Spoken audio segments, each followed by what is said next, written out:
Welcome to Fenway Park as we play night baseball. It's game 2 of a 3-game series between the Washington Nationals and the Boston Red Sox. Welcome inside the broadcast booth, everybody. I'm Don Orsillo, as always, joined by Jerry Remy. Welcome to Red Sox baseball. What a luxury it is for the Red Sox to have a backup like Brock Holt, and tonight Brock is in there at shortstop. Well, it's amazing, after the year that he had last year, for most clubs in the major leagues, he'd be a starting player at a number of different positions. And with the Red Sox depth the way it is, he just continues to be a backup player. But what a backup player. A guy that, sits on the bench for 4 or 5 days, gets in a game against the Yankees, picks up 4 hits in that ball game, and a couple of real big hits in that game, one late in the game that really kind of opened up the game for the Boston Red Sox. So Holt's really amazing. What a luxury for a manager, a guy that can play all the different spots that he can play.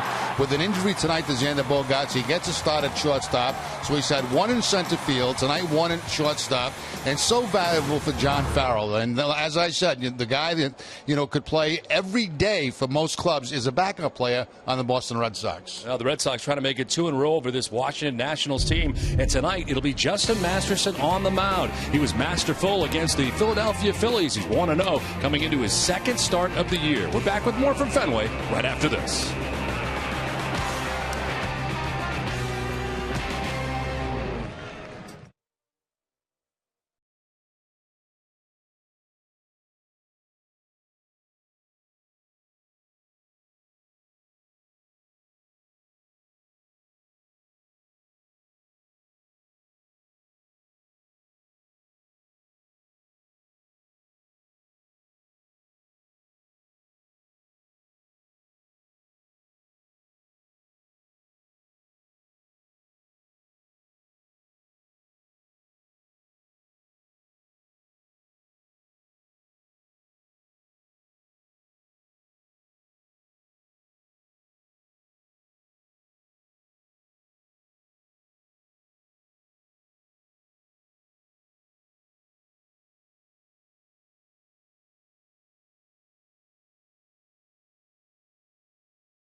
BuyAToyota.com.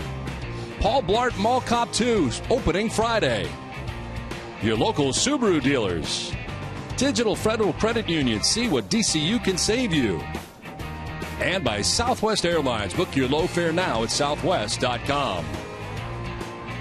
Welcome back to Fenway Park as we prepare for Game 2 of the 3-game series between the Red Sox and the Nationals. Welcome back inside the broadcast booth, everybody. I'm Don Orsillo. Well, after the game yesterday, most were worried about Hanley Ramirez after he fouled the ball off his back foot. But as it turns out today, shouldn't be too worried about Hanley Ramirez. Should be worried about Xander Bogaerts, who headed today to get his knee checked out and MRI to find out exactly what's going on with him. With more not only on Xander Bogaerts, but also some in the Red Sox system, we send it down to El Duncan. Yes, obviously Panda is doing okay. I see he runs in front of my shop. But yes, we got a couple of updates from John Farrell. One on Brandon Workman, a guy that they had hoped at some point this season would be able to join the Red Sox bullpen. At least for now, it might not appear that could happen. That's because he is now getting a second opinion from Dr. James Andrews on his right elbow soreness. And as John Farrell acknowledged, that's never a good thing. It's always concerning when you have to go see James Andrews. As far as Rusney Castillo goes, the good news there, an MRI revealed no structural damage. So for now, he is on the DL, and he says he'll just miss some time. They're not exactly sure on a timetable or when they'll see him back in Pawtucket. And as you said, Don, of course, Xander Bogaerts missing today. Always a concern when you have to have something looked at, although people around here seem to think that because the soreness just kind of crept up this morning, he should be okay. Brock Holt, as you already noted, will start in his stead and bat 8th. All right, El, thanks very much. Well, the Red Sox try to make it 2 in a row against the Washington Nationals. We're back with the first pitch from Fenway Park right after this.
Sox and Nationals get ready for the middle game of this 3-game series.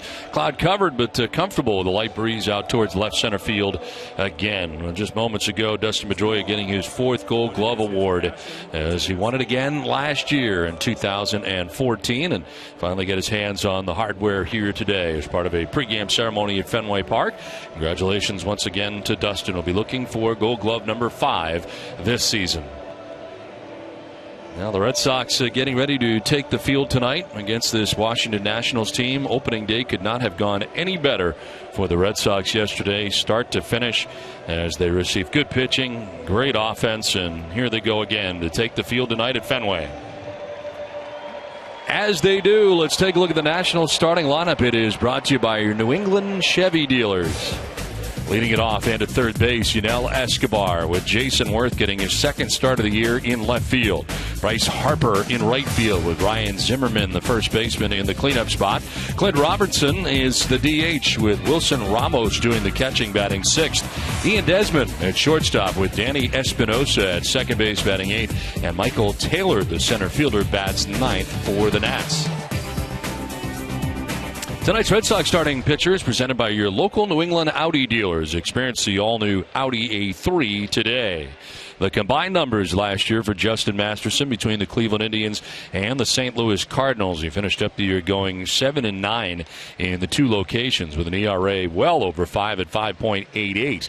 A good start to this year as he returns to the Red Sox in his first start in his return. It was at Philadelphia at Citizens Bank Park.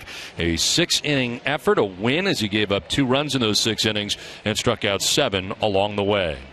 The Red Sox defense is brought to you by Southwest Airlines. They've made 7 errors in the 7 games they've played. Pablo Sandoval will be at third base. Brock Holt, the shortstop. Dustin Pedroia at second. And Mike Napoli, the first baseman. Left to right, Hanley Ramirez, Mookie Betts, and Daniel Nava. And Ryan Hannigan gets the start behind the plate, catching Masterson. Well, the umpiring crew, Jim Reynolds has the plate. He is the crew chief, calling the balls and strikes, with Paul Schreiber at first base. And is Clint Fagan at second base, and Manny Gonzalez, the umpire, at third. The weather is brought to you by Benjamin Moore. 64 degrees as we get it started tonight. Very comfortable. The lights on already at Fenway. Breeze out to left field at 8 miles per hour. And the forecast is for much of the same the remainder of the night as we begin cloud covered. Now Masterson ready to work here to Yunel Escobar, who the Red Sox have seen plenty of between his stops in Toronto and Tampa Bay. Of course, started his major league career with the Atlanta Braves as Escobar stands in and now plays third base. First pitch of the ball game is going to miss for ball 1, and we're underway. Escobar at .296 so far in the young season, 8 for 27 to begin the year. And a slow roller that goes foul. Masterson has faced the Nationals twice. 1 start, 1 relief appearance. Does not have a record at 2.08 ERA. 12 strikeouts against him in 8 2/3 innings. Red Sox playing their 5th interleague game already of 8 games. This is to left and in for a base hit. So Escobar is on to begin things here in the first inning. Escobar gets the breaking ball that time. The slider for Masterson, and plants it in the left field for the base hit. Came into the game only a .214 hitter off Justin. But does a good job there, reaching out to the outside part of the plate and hooking it into left field for the base hit. The lead runner on here for the Nationals in the first inning. And here's Jason Worth, who returned to the Nationals yesterday. 0 for 3 in his 2015 debut. Back-to-back starts in left field for him as that one runs in on him for ball 1.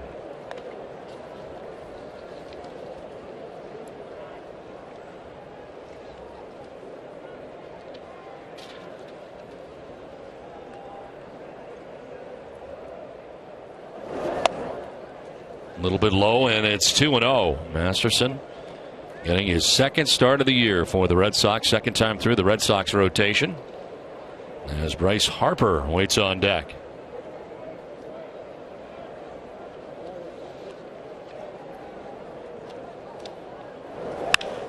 Line to center field. Betts on the run is going to get there. A good run and catch At first, didn't look like he was going to have a chance, but he got over from right center to left center to flag that down on the run.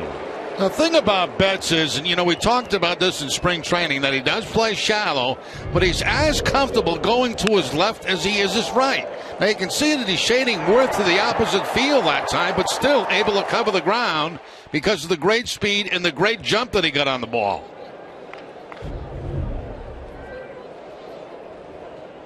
So 1 out. Escobar back to the bag at first, and here is Bryce Harper.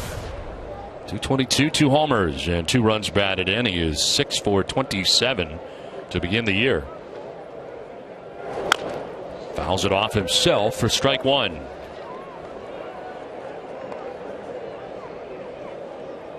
One of 12 players in Major League history, and 3 are active, to hit at least 55 home runs prior to the age of 22.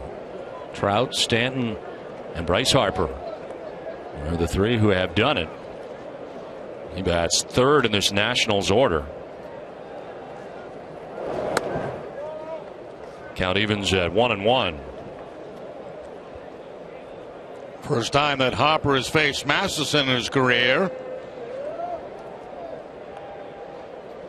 Ryan Zimmerman waiting on deck, the big first baseman for the Nationals.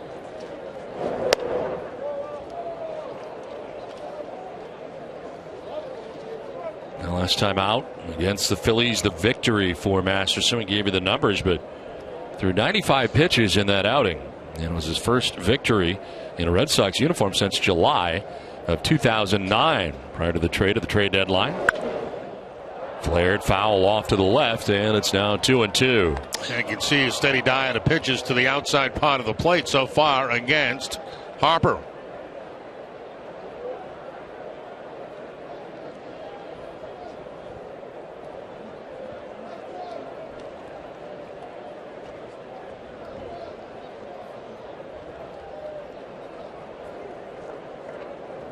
Ball slips out of the hand of Masterson's hand, and to second base goes Escobar.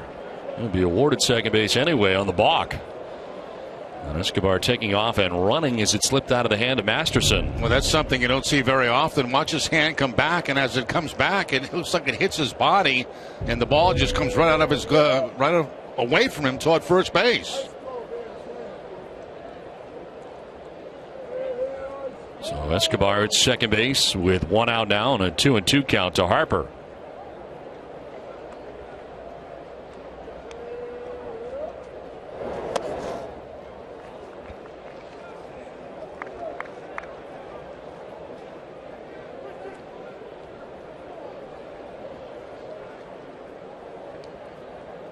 Yesterday, the Red Sox jumped on the Nationals early and often, scoring 7 times in the first 3 innings yesterday. This is a check swing grounder foul. Well, membership has its privileges. Learn how you can join the most exclusive sports membership in Boston as a Red Sox season ticket holder. Call 617-226-6888 or email new season tickets at redsox.com for more information. Crowd settling in here tonight as we play night baseball from Fenway Park. 3-2 fouled off. 8th pitch coming up here. This at bat for Bryce Harper.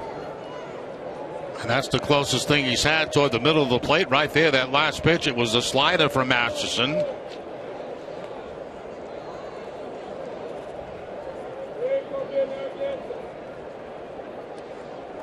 Matt Williams, the manager of the Nationals. They come in 2-5 beginning to the year. Red Sox the reverse. 5-2 coming in, and Harper punches at that, strikes out. And ring him up as Manny Gonzalez, third base umpire, said he went. First strikeout for Justin Masterson, 2 down. A big sweeping slider right here, completely fooled Bryce Harper. I think he read fastball on that, and all of a sudden the late break, and could not hold up the swing. And no question that he did swing on that 3-2 pitch. So 2 down with Escobar at second base. Ryan Zimmerman the batter, hitting under 200 at 154 coming in. Those have 2 home runs.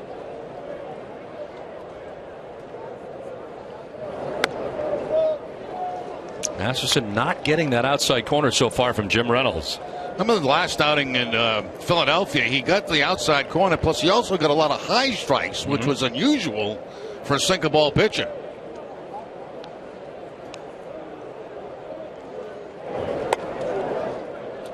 Did he go? No, says Paul Schreiber, first base umpire.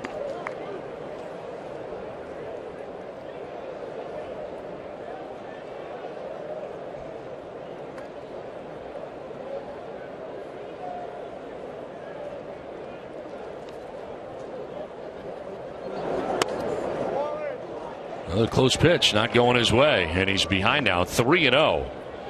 See him working the inside edge and the outside edge and not getting credit for either.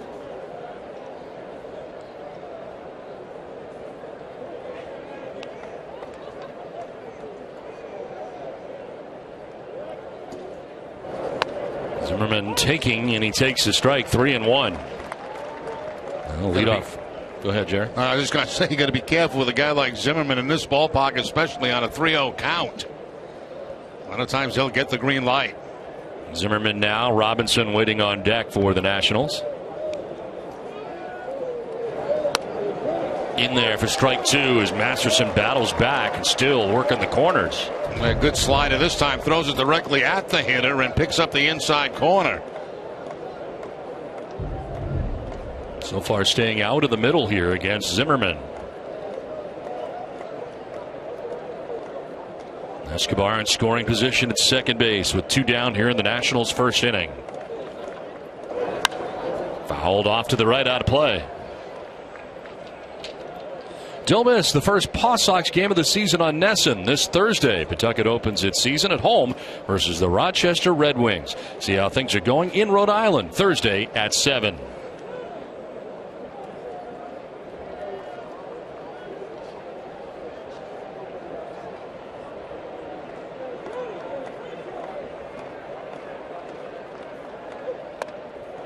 There is ball 4, and down to first base goes Zimmerman. So the first walk allowed by Masterson.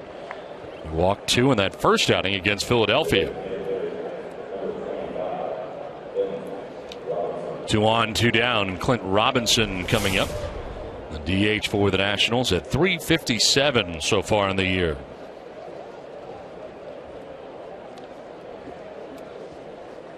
He was a non-roster invitee to spring training for the Nationals and made his first opening day roster in the big leagues this year.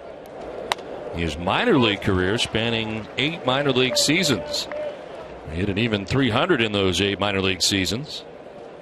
And a very good spring for the Nationals, and kind of played his way onto this roster, hitting at .320 during the spring in 27 spring training games. You hear a lot more about that now, don't you, Don? Guys spending longer times in the minor leagues before really wrapping it up. You know, they just continue to play. I guess they make decent money down there now, better than what they did in the past, and continue to try to get to the big leagues. Breaking ball in there for strike 2.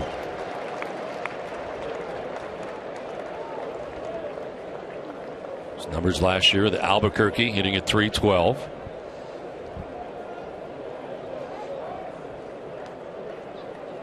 Zimmerman at first, Escobar at second, and a 1-2 line foul back into the grandstand. A lot of pitches from Masterson here in the first inning, 25 total.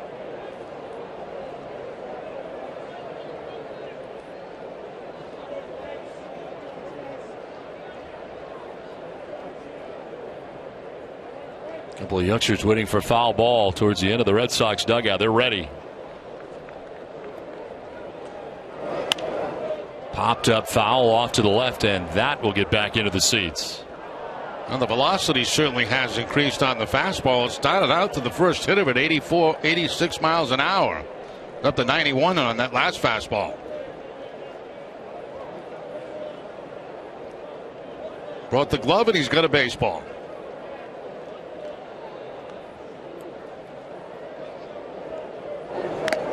Foul tipped, held onto by Hannigan for strike 3. 2 strikeouts in the inning for Masterson. Red Sox coming up.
This Red Sox starting lineup is brought to you by your Eastern Hyundai dealers.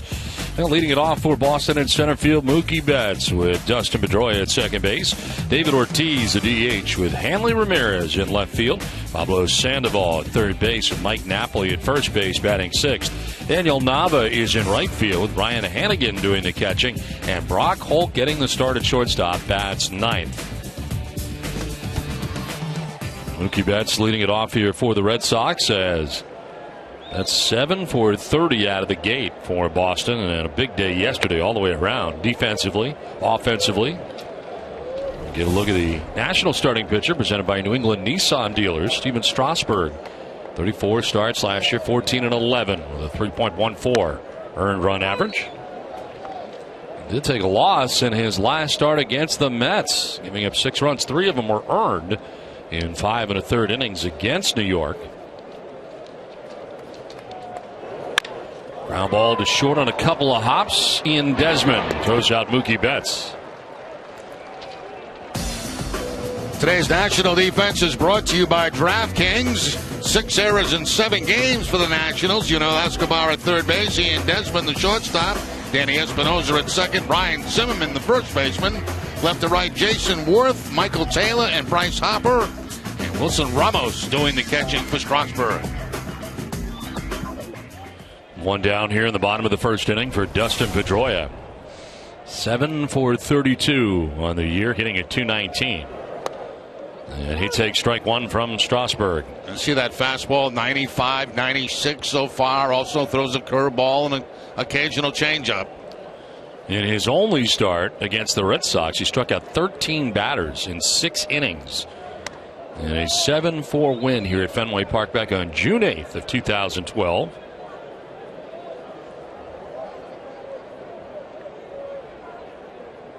$14 wins last year. Most wins he's ever had. 15 back in 2012 was the last time he faced the Red Sox. He was 15-6 that year.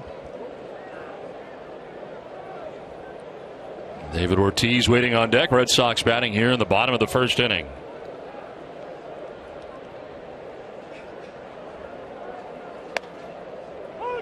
At the bottom of the strike zone that time, and it evens at 2-2. That's pretty nasty right there. 94 right at the top of the knees against Pedroia.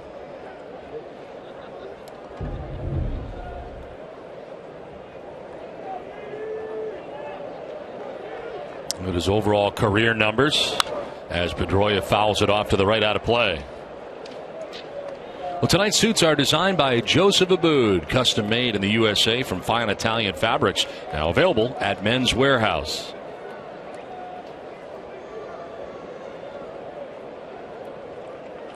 One down on the bottom of the first inning. A count of 2-2 to Dustin Pedroia. Popped up foul off to the right out of play. At the beginning of the game yesterday, Zimmerman was throwing about 91 miles an hour. You can increase that to 96 tonight with Strasburg. And we've talked about this Washington rotation, as good as there is in the major leagues heading into this season. And we did not see the best of Zimmerman yesterday. Strasburg on the mound, and I will see Gio Gonzalez tomorrow as Pedroia may have gone. They checked, no. Says Paul Schreiber, first base umpire, full count. A tough pitch to hold up on, but Pedroia breaking ball down in the dirt, good card curveball, and just barely holding up that swing. You can see Pedroia telling the home plate umpire, no, no, no.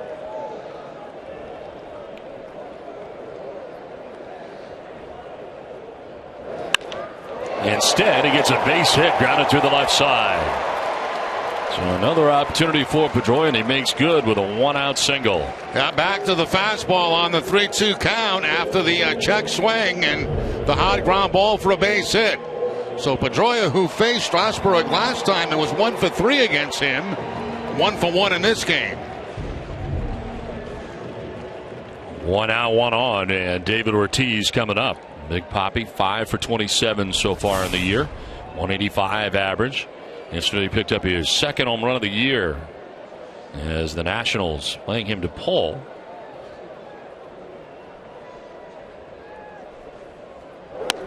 As Ortiz takes strike one. Well, we got the news today prior to the ball game about Xander Bogaerts, which we did not expect at all. And one word about Hanley Ramirez after last night's game after he fouled a pitch off his foot. But it turns out that Bogaerts' knee fell fine after the game yesterday, stayed in the game yesterday, but today woke up with some new symptoms. So they sent him to get an MRI to have that knee checked out. And in the process, Brock Holt gets the start tonight for Boston.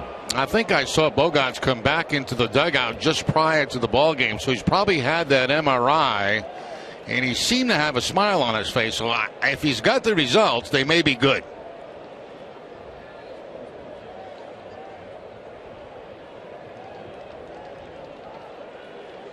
No 2 pitch here to David Ortiz. And it's fouled back. It appeared yesterday to happen on a play when he came from third base and put the brakes on. Kind of a twist of the knee, really, when he tried to stop himself down the third base line. And apparently that's where the injury took place yesterday. Stayed in the game without a problem yesterday. You see him stretching it out after it occurred. And there is Xander in the dugout. As soon as we get word, we will pass it along.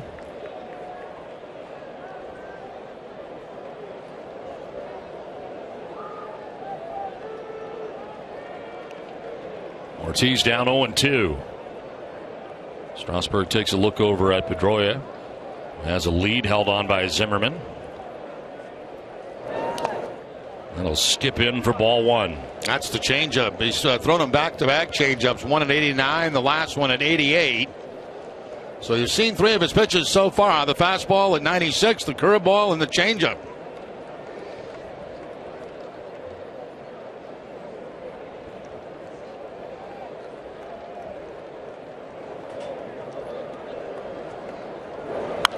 Ortiz pops it up foul, backing out of play. And David upset he missed that. He got a fastball right down the middle of the plate and fouled it straight back.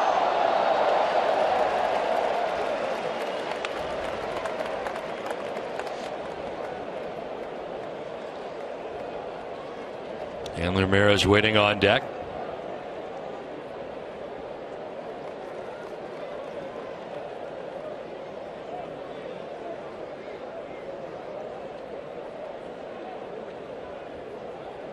Well, David's all right there. He's kind of grabbing at his wrist.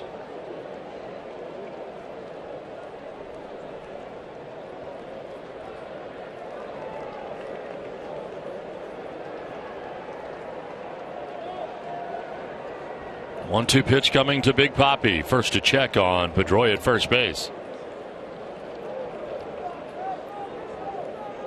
Steven Strasburg, first-round draft choice, first overall in 2009. First onto the scene in the majors in 2010. Bouncing in again. 2 balls, 2 strikes. Here's the pitch that he missed that he was upset about. You can see the look on his face right there, and whatever he had to say, as that fastball was right down the heart of the plate. I know what he said, but I can't say it.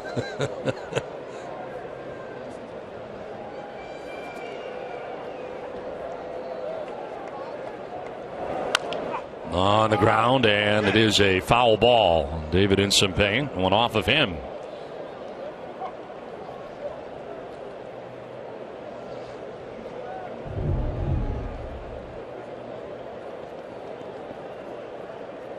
Right foot, it looks like. Yep.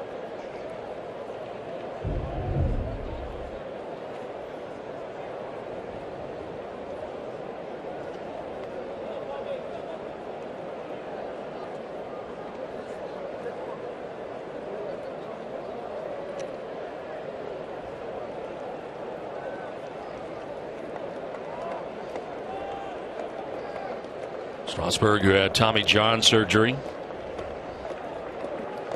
Also on his resume, the 2-2 pitch is through the right side of the right field, a base hit. Pedroia will stop at second base as Harper gets it back in. Lengthy at bat for Big Papi. Works a base hit, and the Red Sox have back-to-back hits here in the first inning. Oh, nice job by Ortiz. I mean, he's hurting a little bit from that foul ball, and then he gets a changeup that stays up in the zone about thigh high and finds that hole between first and second. See Ortiz limping out of the batter's box. Harper gets to it very quickly, holds Pedroia to second base. So the Red Sox with 2 ground ball hits in this inning. There's Ortiz coming out of the batter's box.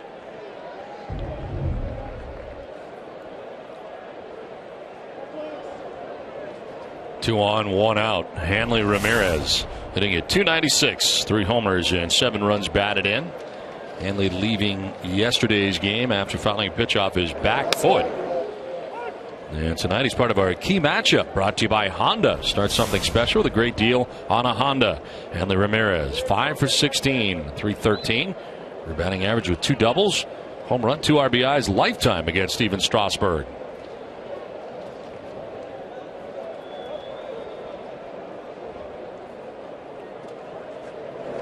Let's check in with L. Yeah, Don, you guys were just talking about how well career-wise Hanley has been against Steven Strasburg, and not a lot of familiarity on this roster right now against Strasburg. So I asked Hanley before the game if any of his guys had any tips on what he could do to be successful, and he said, to be honest, all he does is really try to pay attention to what Strasburg's going to throw. He says he rarely doubles up, and pretty much he shows him right off the bat what he's going to do the rest of the night. Then he asked me, El, when are you going to talk about this? I was like, I'll wait till the game starts. He said, can you please do that? Because I don't want to give anything away. I doubt Strasburg's watching Nesson before the game, but just in case. Long fly ball out to right long enough that Pedroia can tag up and move to third base as Ramirez flies out to right, 2 down. Well, you never know. Nesson's on in that clubhouse, so he may have seen the pregame. Most definitely. Steven Strasburg, Jerry. Oh, really? Oh, yeah. Is that right? Oh, Nesson's on everywhere. So they're at the corners with 2 down, and Pablo Sandoval coming up. You're telling me that the starting pitcher of the opposing team is watching Nesson? He is watching the pregame show to get the very latest. Sandoval 11 for 34. Checks in at .324 to begin the year. Chance here to deliver Pedroia. And it's a grounder back to Strasburg, who picks it and flips to first base to end the inning. So Strasburg working around 2 base hits, scoreless after 1.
cleaning disciplines for buildings, factories, and homes across the Northeast. Did you know FWWeb did that? Learn more about this proud Boston Red Sox sponsor at FWWeb.com. Second inning back at Fenway Park. No score. 6, 7, and 8 for the Nationals. As Wilson Ramos gets the start here for the Nationals, doing the catching. A 200 average to begin the year, the home run, and 3 runs batted in. A 27 pitch first inning for Justin Masterson. So had to work pretty hard in that first inning. We get out of it unscathed, but similar was Strasburg in that the Red Sox left 2 men on as well. Strasburg throwing 23 first inning pitches. That's still scoreless as we start the second inning.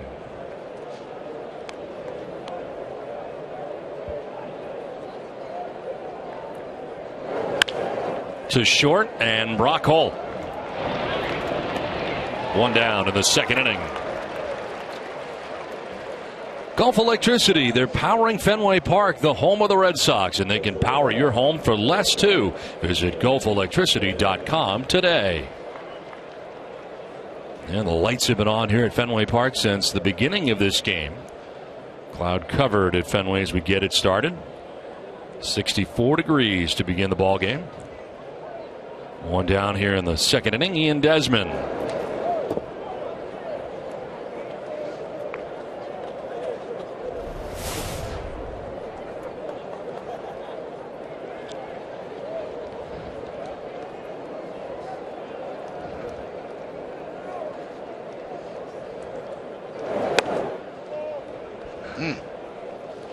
So far, nothing close has gone the way of Masterson so far in this game. Pretty good pitch right there. Not called a strike. It's driven to left, and Ramirez going back at the wall. He can't make the catch, and it ricochets by him. Going to need some help, and coming from center is Betts. As Desmond into second base, standing with a 1-out wall ball double. As Hanley went back as far as he could and continues to learn that wall.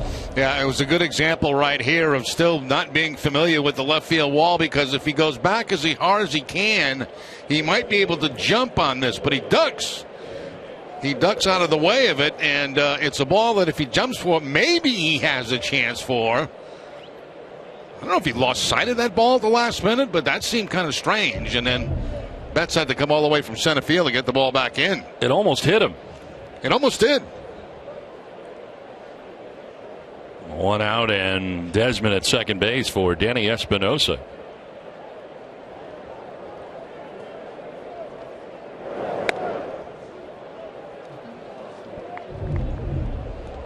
There's another look at it. You see it bounce right behind him.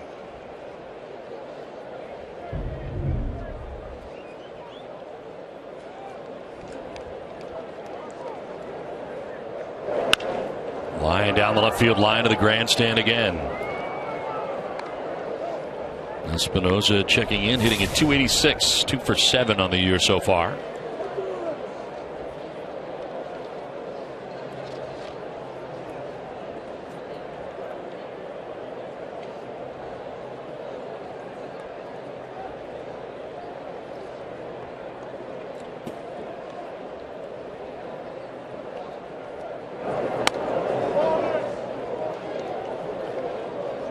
Espinosa out of Long Beach State, joining Evan Longoria and Troy Tulowitzki, who also played shortstop at Long Beach State before making their mark in the major leagues.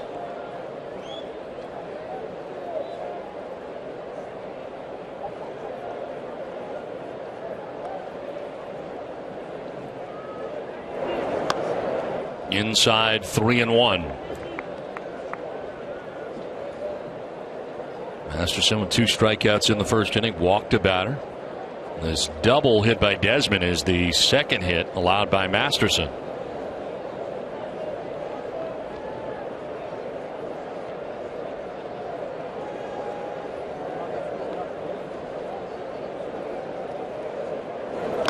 Swinging a foul tip, and Hannigan holding on. Full count. That sinker might have had the best action on it so far in this game. It dipped right at the last second. Picks up the swing and miss. You see the bottom kind of falling out of that fastball right there.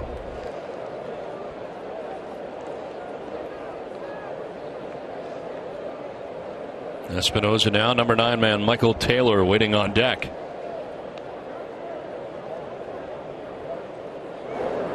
Not close, and down to first base goes Espinosa with his second free pass allowed by Masterson. Well, get on the swing of baseball season. Make sure you never miss a game by downloading the Red Sox schedule today. Visit NESN.com/schedule to import the 2015 schedule directly into your favorite desktop, web, or mobile calendar program. And a lot of different start times this season for the Red Sox, and that includes tonight with a 6 p.m. start at Fenway Park in April. Yeah, keep your eye especially on April. We play day baseball, in fact, here tomorrow. The finale of this 3-game series. Get underway at 1:35 here tomorrow. Wade Miley matched up against Gio Gonzalez. Battle of lefties here at Fenway tomorrow. Runners go, and the pitch is a strike. Throw is good and in time. Out at third base is Ian Desmond on the double steal attempt. Hannigan able to get the lead runner. That wasn't even close right there. Hannigan really took a step behind the right-handed hitter. Watch this. He set up inside, steps behind the over-the-top throw, and perfect. As Sandoval applies the tag, umpire just waited to see if Sandoval holds on to the ball. He does, and makes the out call. Now a bunt bid. Oh, by Michael Taylor. Why, man, on second base, 2 outs. Swing the bat.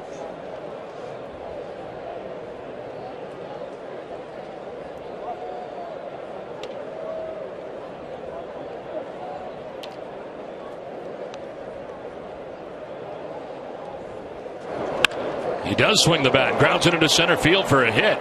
Around from second base comes Espinosa. No throw, and the Nationals strike first and take a 1-0 lead. A 2-out RBI single for Michael Taylor has the Nationals on top 1-0. Michael Taylor gets that fastball, a sinking fastball, hits on top of it and hits a topspin ground ball up the middle past Brock Holt.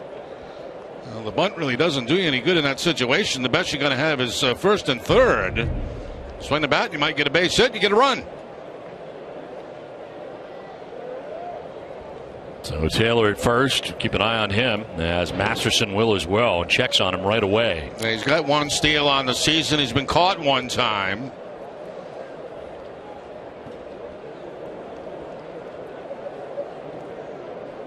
And El Escobar, the batter, he's singled in the first inning.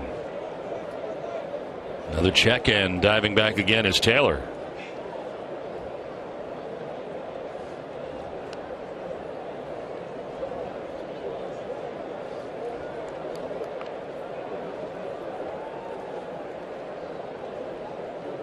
The center fielder bets over towards right center field for Escobar to go the other way. Check swing foul is in behind the Red Sox dugout. Are you looking for ways to entertain employees or clients? Take them out for a night at Fenway Park to watch your beloved Red Sox. Visit redsox.com/groups for more information.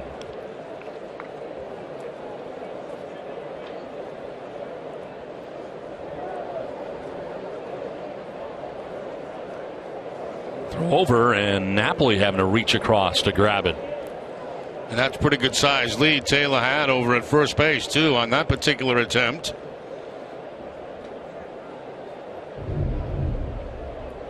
Looked like he was leaning towards second base, didn't it? Yep. A lot of weight on that right foot. There he goes, and the pitch is inside. The throw down is going to get through into center field. No further advance for Taylor, but he's able to steal second base. Yeah, I don't know if he does that every time. If he doesn't, he's giving it away because, I mean, he's really got a lot of weight on that right foot, which is kind of a launch position for him as he takes off. Kind of a tough pitch to handle there for Hannigan. The ball was down and in and had to transfer to the throwing hand. Goes into center field, but no advance.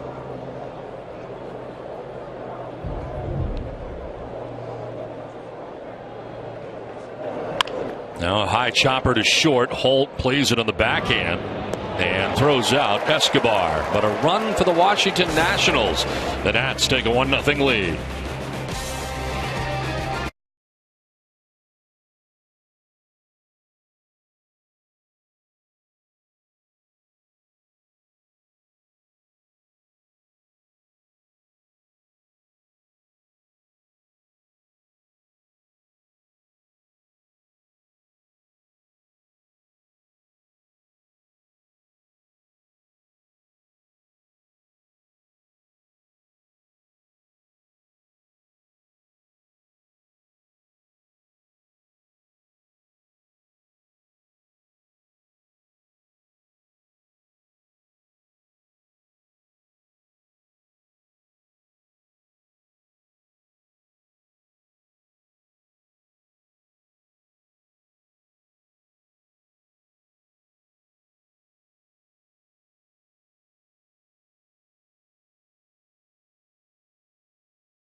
...1961, the new Washington Senators franchise wins its first game defeating the Indians 3-2. The old Senators moved to Minnesota after the 1960 season.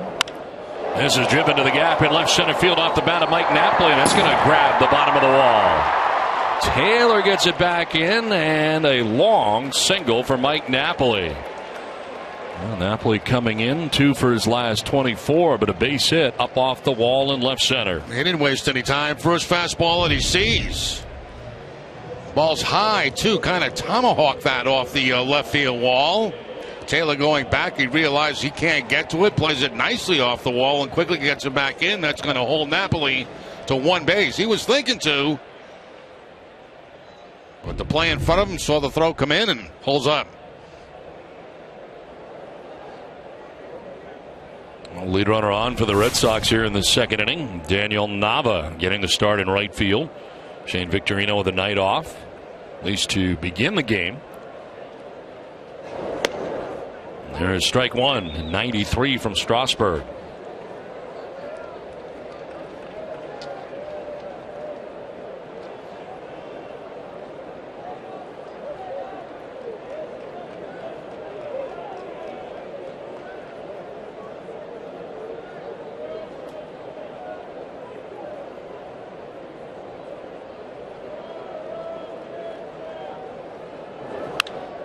To right, Bryce Harper moves over and makes the catch for the first out of the second inning.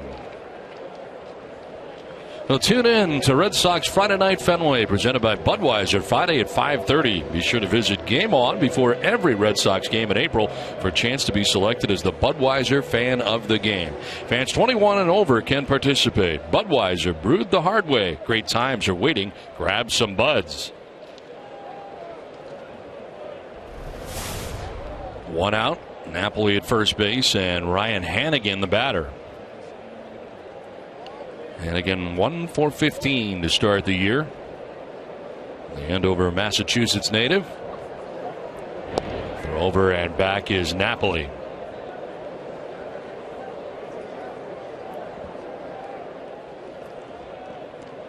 One for one this year is Napoli. 31 career stolen bases.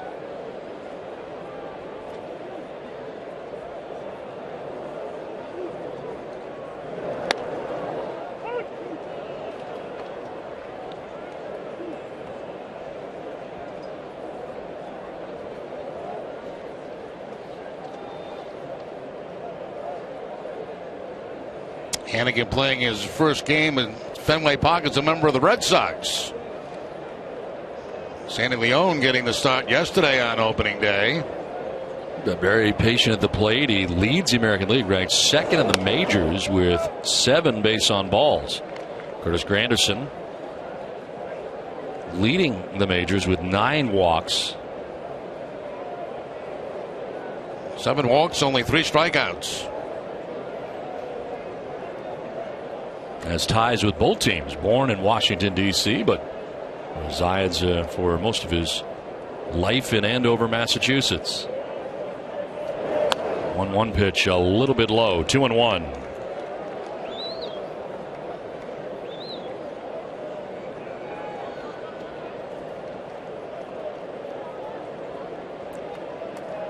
Only one season with Tampa Bay. It was last year, 84 games with the Rays. And 2 different trips to the DL last year with Tampa Bay. Fouls it straight back, and it evens at 2-2.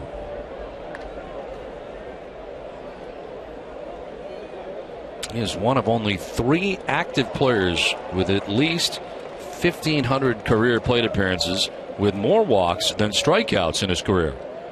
Total of 227 walks in his career to 201 strikeouts. That's unusual.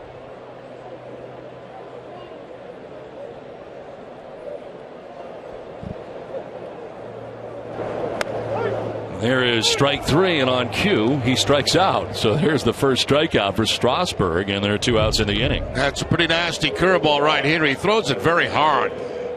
See the curveball at 81 miles an hour, and a pretty big break on that one, right to the outside part of the plate. That's one you kind of tip your cap to the pitcher and head back to the dugout. No argument from Hannigan. 2 down for Brock Holt. And the 4-hit performance in his first start as he started in center field in New York over the weekend. His next start coming here as the Red Sox shortstop tonight, and off for a 5-for-7 start to his year as he takes a pitch in the dirt for ball 1.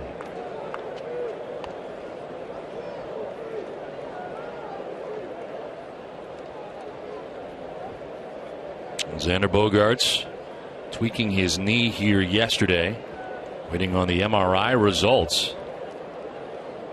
Symptoms were not bad yesterday, but increased today.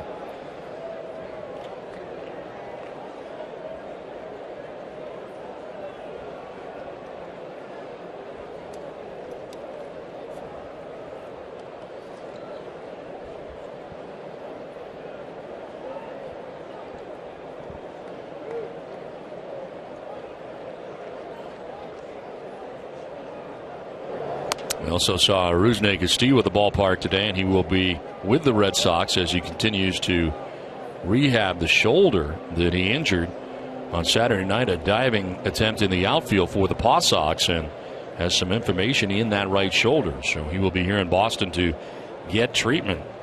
And no timetable has been set for his return yet. Up the middle and by the dive of Desmond into center field. Brock Holt's got another base hit. And the Red Sox have runners at first and second with 2 down. Now, how about the start that Brock Holt has had? I mean, the start in center field in New York, pick up 4 hits in that game. That ball's inside, but he brings his hands inside the ball and shoots it right back up the middle for the base hit here. Perfect swing. Head right on the ball, hands inside the ball, and Brock Holt has the base hit. So the Red Sox with a chance with a man in scoring position. 2 on, 2 down, and Mookie Betts the batter, and grounded out to the shortstop Ian Desmond in the first inning. And he takes strike 1 at 95 miles an hour.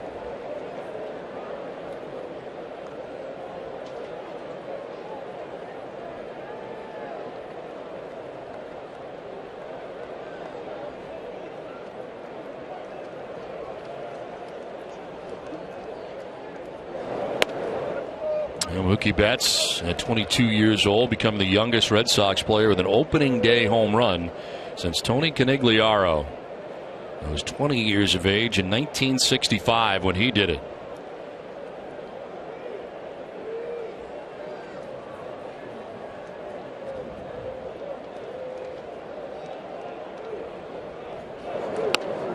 In there for strike 2, 1-2.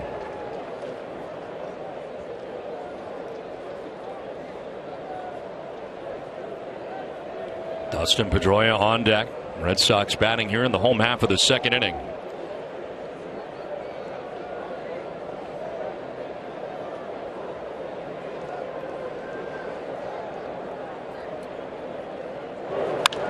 Down the right field line, foul and out of play.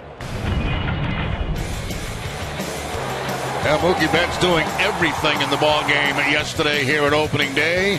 Great catch, stealing 2 bases on 1 throw, or 2 throws actually. And then the home run. Then he turns around right down that left field line. Almost ran past first base. Had to come back and tag it.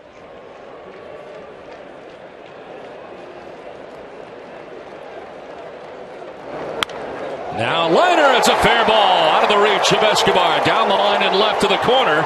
Napoli's going to score. Here comes Holt trying to score from first base. He will.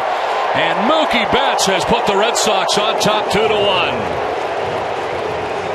Again, watch the location of this pitch. It's a changeup, but watch where it's located. Inside. And Betts, I'm telling you, that pitch inside, he can just turn it around. I know it's an off-speed pitch. It's still a hard changeup, but that's a location that he loves. And so far, they have continued to give him those pitches to hit. So the double that delivers 2 has the Red Sox on top, and now Pedroia will take strike 1. Dustin with a single of his own in the first inning. Red Sox have gathered 5 hits of Steven Strasburg.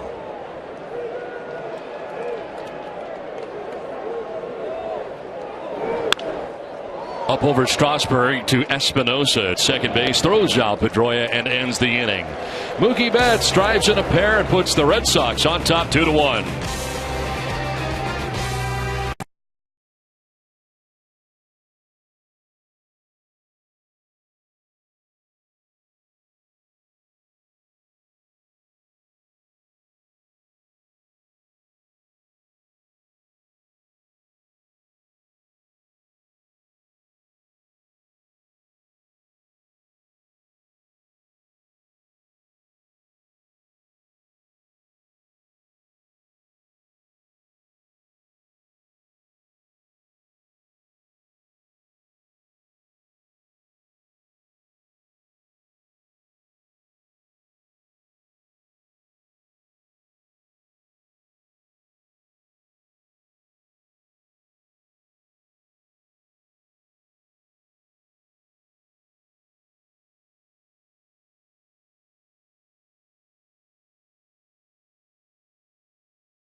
Who passed away during this last offseason, the former vice president of the Boston Red Sox.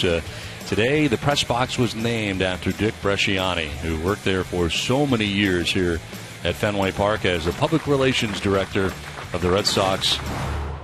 And now the press box here at Fenway Park, where his picture will hang inside the press box here on level 5 of Fenway Park. A lot of his family members were here today. Of course, Jerry, he was the PR director for the years you were here. Yes, he was. Terrific guy and a hard worker, a baseball historian, Red Sox historian. Nice gesture by the Red Sox.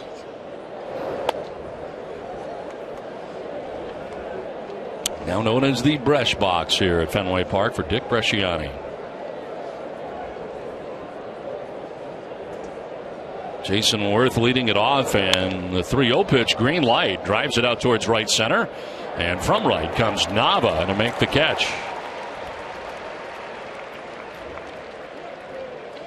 The Red Sox salute H.B. Hood for their contributions to the Red Sox Foundation, one of their prime beneficiaries, the Jimmy Fund. No cause is more important to the Red Sox than fighting childhood cancer. We thank the good people at Hood for giving so generously. One down here in the third inning for Bryce Harper, a strikeout victim in the first. Masterson with 2 Ks and both strikeouts coming in that first inning.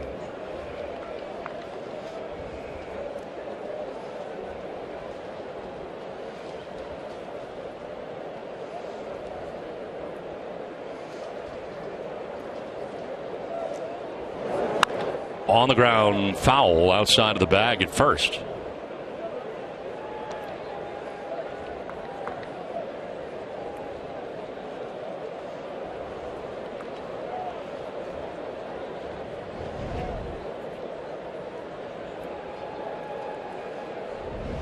Another first round pick, another first overall. At Strasburg in 09. You get Harper in 2010. As he takes strike 2, 1-2.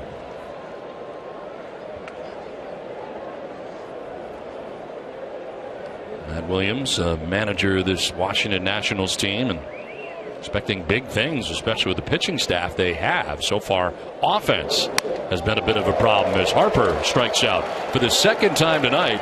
Third strikeout overall for Justin Masterson. Kind of a weird swing by Harper. He was kind of leaning back a little bit on this, almost like he was looking for something inside. Instead, he got that fastball away and can't reach it. So 2 down for Ryan Zimmerman, who walked in the first inning. One of 2 walks allowed by Masterson.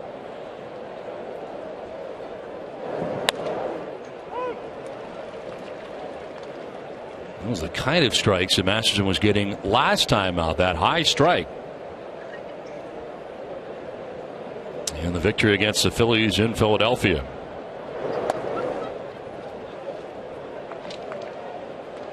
DraftKings.com, the official fantasy partner of the Red Sox, giving out a pair of tickets to the Sox game on Patriots Day. Go to DraftKings.com/Nesson to play. Broken back grounder towards Pedroia. Well, Masterson needed this. A quick and easy 1-2-3 third inning. He's got it. He's got a 2-1 lead through 2.5.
2-1, Red Sox have the lead over the Nationals as Steven Strasburg back on the mound. A breaking ball for strike one to Big Papi.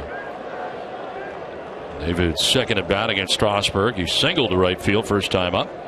One of 5 Red Sox hits. Full shift this time employed by the Nationals on the right side. They got a base hit on a changeup the first time up. First 2 pitches he sees in this at bat, both curveballs.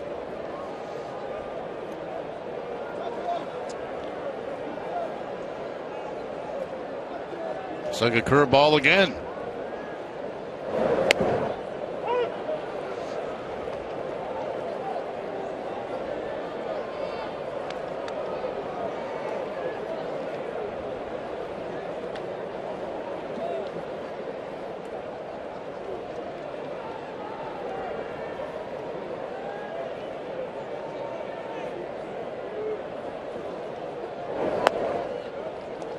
Oh, for ball 2, 2-2. 26-year-old right-hander Steven Strasburg on the mound tonight. 4 pitches, and Ortiz has not seen a fastball yet.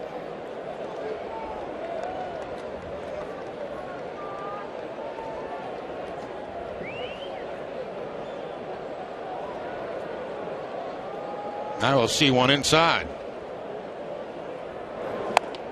And he strikes out 96, and it was up. Ortiz becomes a second strikeout victim for Strasburg. 1 down. Soft stuff early, hard stuff late. Change-ups and curveballs early in the count to get the 2 strikes, then the elevated fastball for the out. 1 out in the third, and Hanley Ramirez coming up. Ramirez flying out to right field, and Bryce Harper in the first inning.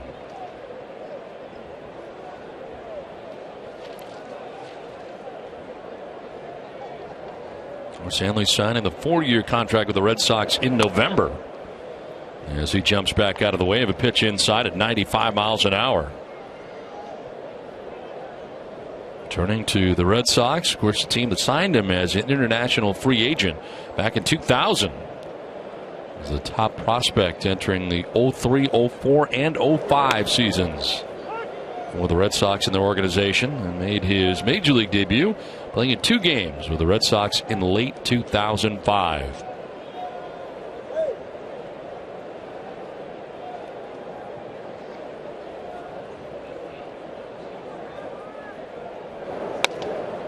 In there for a strike, picks up the corner and jumps ahead here, 1-2. It's funny, when Hanley got to spring training, he asked me, he said, "Do you remember me?" I said, "Yeah, I remember you." I said, "But you weren't as big as you are right now. You were just a kid." He's kind of wiry. He's not wiry now. No.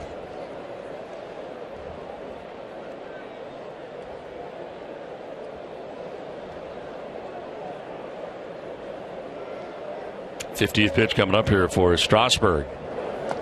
And a pitch in the dirt. It's 2-2. Didn't go. It's Paul Schreiber, first base umpire, in the check swing.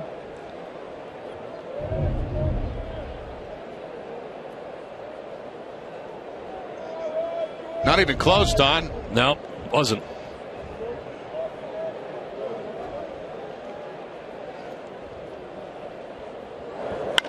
On the ground and through the left side. Reached out to get that and is down to first base with a 1-out base hit for Hanley Ramirez. Well, time now for the Geico Red Sox moment all season long. Geico will highlight the 1975 Red Sox in honor of their 40th anniversary. In their 8th game of the 75 season, the Sox lost to the Baltimore Orioles 9-7. Lee May went 2 for 3 with 2 home runs and 7 RBIs. Reggie Cleveland gave up 8 runs in 6 1/3 innings for the loss. Remember Lee May played during your era, yes?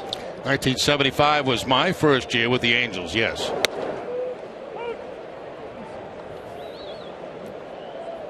And somebody from the 75 team here in the Legends box tonight. A legend himself. Louis Tiant here at the ballpark tonight.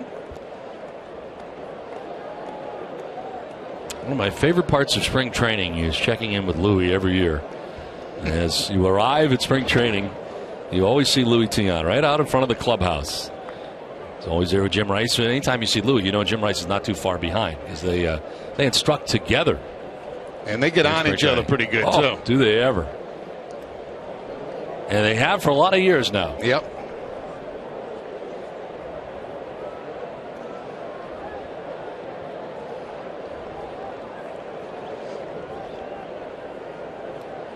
Hanley Ramirez gains his lead at first base, held on by Zimmerman with one out.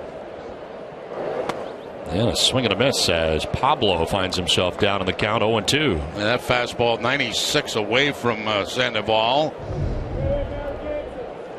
A little bit of tail on it too, as you can see. It runs a little bit away from Pablo. That's not fair, really, when you throw 96. Seeing more and more of the Panda hats making their way around Fenway Park as the Panda plays in his second home game as a member of the Red Sox.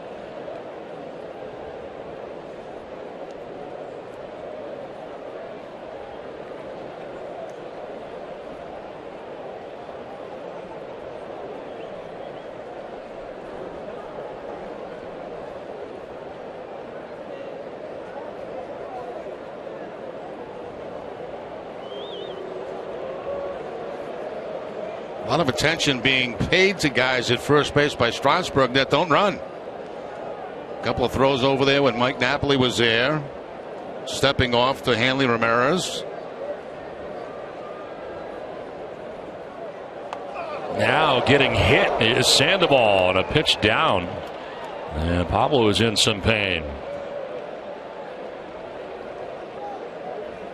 Brad Pearson coming out of the dugout along with John Farrell to check on Sandoval. That pitch is just about impossible to get away from. It's a curveball that just keeps chasing you. And it gets him off that left foot. So we've seen Ortiz get hit off the foot tonight. We've seen, well, actually foul a ball off his foot. Now we see the breaking ball get Sandoval off the foot. And you can hear him yell from up here.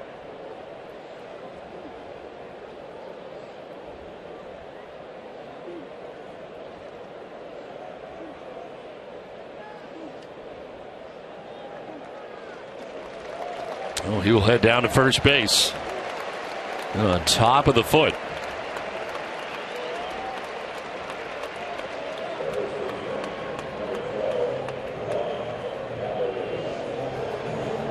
So 2 on, 1 away, and Mike Napoli coming up here for the Red Sox.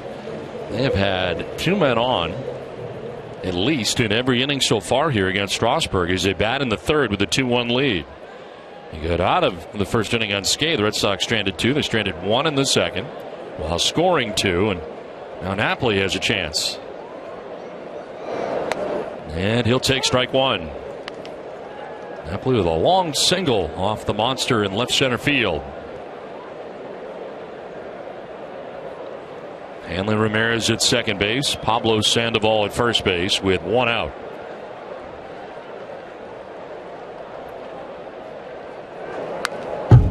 Oh, and 2 now to Napoli. For a delicious cup of coffee at the office, try W.B. Mason's Coffee Surface, featuring the Keurig coffee system with Green Mountain Coffee.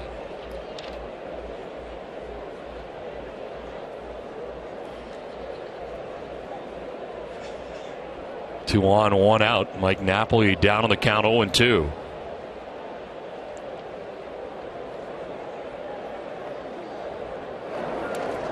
Sliding to his right is Ramos to knock that down.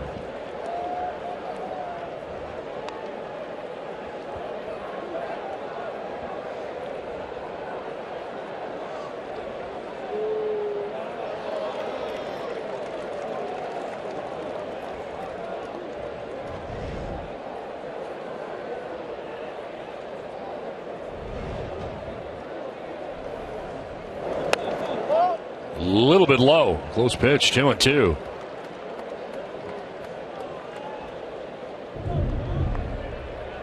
Very close to the bottom of the strike zone, but I think the way that Ramos caught that probably was the reason it was called a ball. It looked like it did get a piece of the strike zone, but not called a strike. Espinosa coming in and having a conference with the catcher and the pitcher. They may be switching signs here with Ramirez at second base.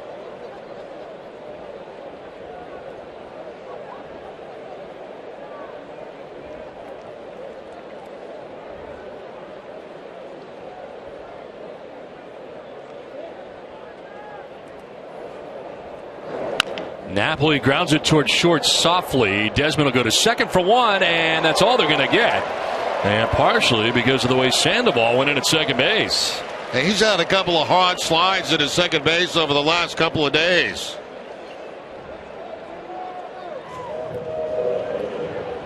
I don't think they would have had a double play anyway, but Sandoval wants to make sure of that, because he's going to take the leg out from the second baseman right there.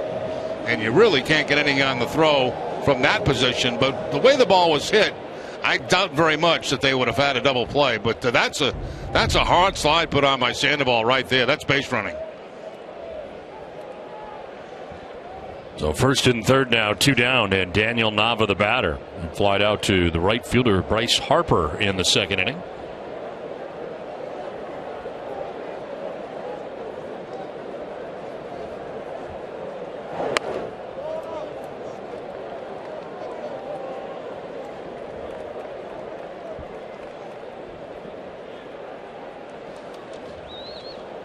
And the Ramirez at third base. Mike Napoli across the diamond at first base with 2 outs in the Boston third inning.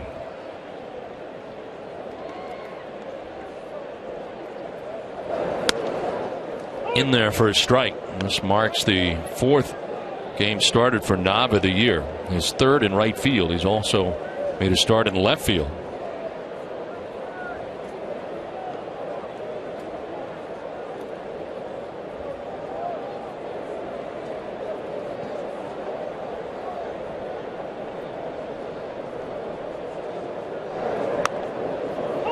On the outside corner, 1-2. We talk about hard slides in the second base, and of course the reason for that is trying to break up double plays. But you can at times, as a team, intimidate the second baseman and shortstop if you've got a group of guys that are constantly going to come in there hard, and sometimes will cause bad throws even when they're not close. There are people who do get intimidated out there. I'm not saying Espinosa is one of them. Can Jerry Remy be intimidated in his days? There were certain people, yes.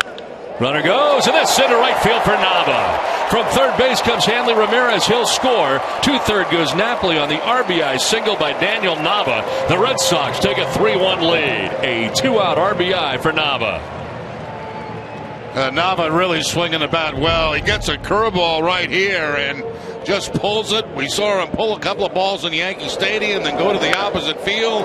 There he gets the breaking ball, slaps it hard by Zimmerman, and the Red Sox pick up a big 2-out RBI right there from Daniel Nava. He looks very, very comfortable at the plate.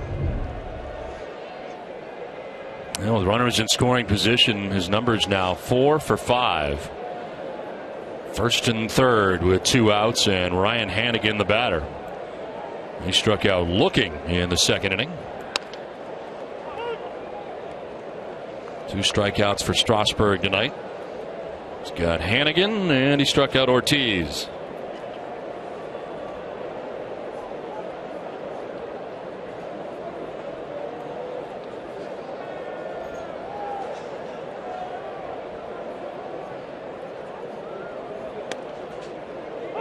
Another strike. Both of them in the zone at 94 miles an hour that time for Strasburg. 25th pitch of the inning coming up for Strasburg.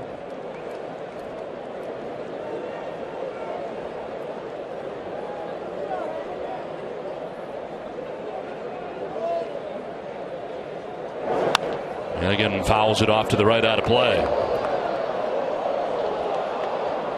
Monday, April 27th is Replica Fenway Park Night at Fenway. All fans in attendance will receive a free replica model of Fenway Park presented by W.B. Mason. Visit redsox.com/promos for more info and to purchase your tickets now. Now, that's a good night to be here.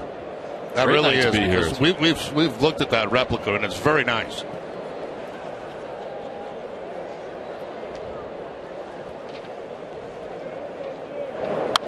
Fouled off to the right out of play, up to the top deck to our right.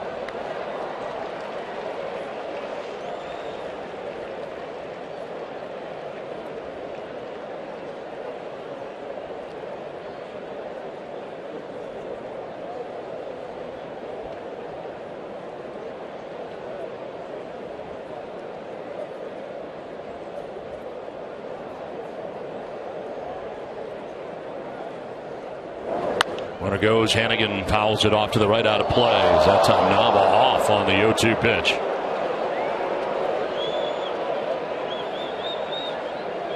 Hannigan hanging tough. Pitch count rising for Strasburg, working with 2 outs here in the 3rd inning.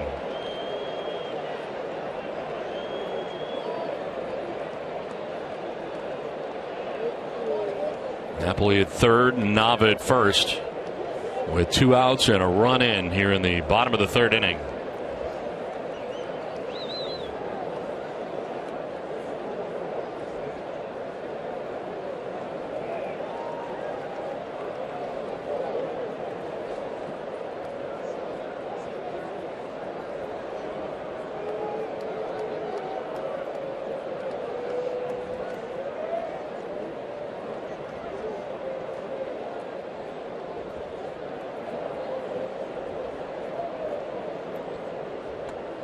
Runner goes again, and Hannigan to right field for a base hit. Scoring from 3rd base is Napoli. Throw to 3rd, and it is not in time. Hannigan with an RBI single. The Red Sox with a 4-1 lead. Pretty good at bat for Hannigan. Fouled off a bunch of pitches. Finally got one to go to right field with. No, you're darn right. I mean, this was a great at bat, I thought, by Hannigan. Fouled off pitches, and then with 2 strikes on him, he's not trying to do very much with it. Just make contact.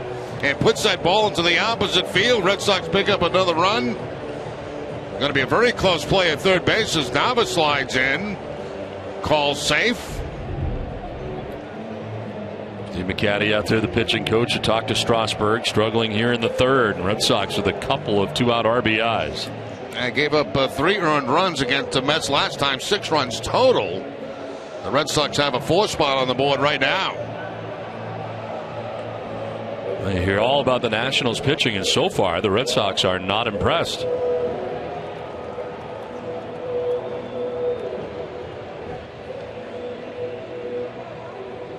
So 1st and 3rd with 2 outs, and Brock Holt coming up. Oh, the single in the 2nd inning. Came around to score the 2nd Red Sox run.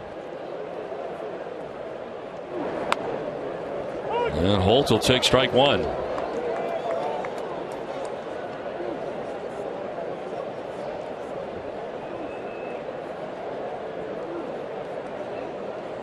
Daniel Nava at 3rd base. Ryan Hannigan at 1st base.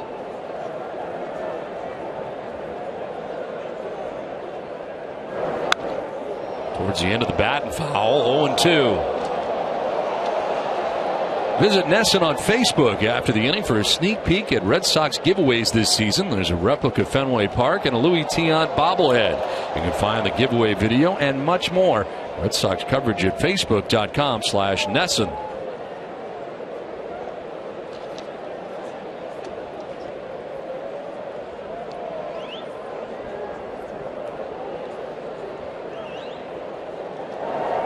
No 2 pitch is going to miss. Barely. A little bit low that time. Tried the changeup, and you're right. Just barely missed the bottom of the strike zone. One that could have gone either way.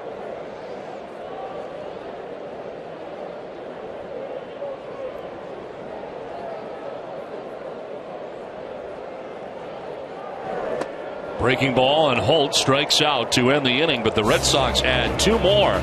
Took a 4-1 lead to the 4th inning.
By putting people and communities first, Eastern Bank helps make good things happen. Watch how good things are happening to local people at easternbank.com/goodthingshappen. Well, in the concourse here at Fenway Park, as the Red Sox add 2 more runs in the bottom of the 3rd inning, take a 4-1 lead. Masterson working here to Clint Robinson, number 5 batter in the Nationals order, who he struck out back in the 1st inning.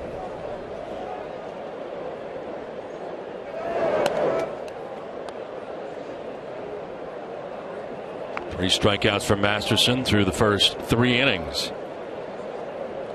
Nationals got their run in the 2nd inning on an RBI single by Michael Taylor.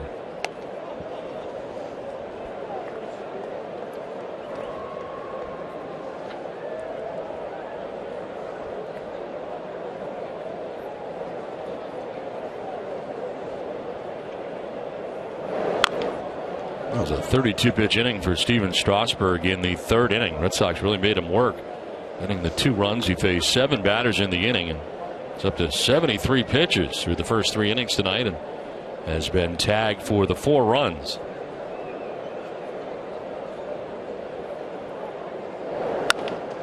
Up the middle, ranging is Holt behind the bag at second, and there's one down here in the 4th inning. Toyo Tires, the official tire of the Boston Red Sox. Whether you're taking your truck off-road, the kids to practice, or your sports car to its limits, there's a Toyo Tire for you. Visit toyotires.com to find a dealer. I'd like to take my car off-road tomorrow morning because the roads are going to be packed with traffic as we come for the 1 o'clock game. Right, 1:30 game? Yes, 1:30. One down here in the 4th inning. Wilson Ramos will foul it back.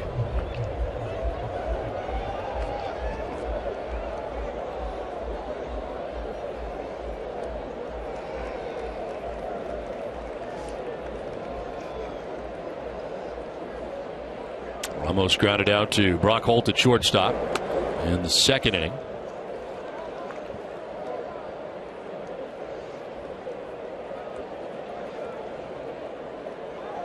And Desmond waiting on deck.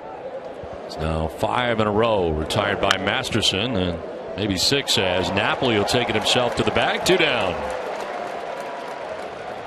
Send it down to L. Yeah, pretty nice, easy day for Mike Napoli at first base. That was not the case yesterday. You and Jerry were making some comments about how much work he had to do, all the scoops and digs. I asked him earlier today how he feels about, his teammates making it difficult for him. The guy was doing backbends and splits yesterday. And he said, to be honest, he only gets mad at himself when he can't dig everything because he feels like his teammates did all the hard work and that he's got to deliver and help them complete it. I asked him actually what was the most difficult of those throws. He said that one, Sandy Leon's. This is through into left field and out of the reach of Holt. The shortstop finds its way into left, and Ian Desmond is on with 2 outs. Yeah, I would think so, Al. That was unbelievable. And Sandy Leon hopping up and firing a seed down to first base, and Napoli did a tremendous job to reel it in. And made the catch and ended up on his backside. Yeah. Well, he's really become a very good first baseman as all those years as a catcher in Anaheim and in Texas. 2 down, Desmond at first base, and Danny Espinosa, the batter, walked and scored in the 2nd inning. And Don, you were just talking about how good of a first baseman he's become. I actually asked him if he was surprised, and he said he's not surprised, but he could understand how others would be surprised. He said that he is surprised that he can do splits because that's not something he thought his body could ever do. Well, that would buy the dive of Napoli that time, and it's 1st and 3rd all of a sudden with 2 outs. Masterson had retired 6 in a row, but back-to-back base hits. Yeah, it looked like he was finding a groove. He had retired, as you mentioned, Don, 6 in a row, and then all of a sudden back-to-back base hits. That one deflecting off the glove of a diving Mike Napoli. But a 1st and 3rd situation now with 2 outs. And Masterson has to deal with Michael Taylor, who was able to get an RBI single off Masterson in the 2nd inning.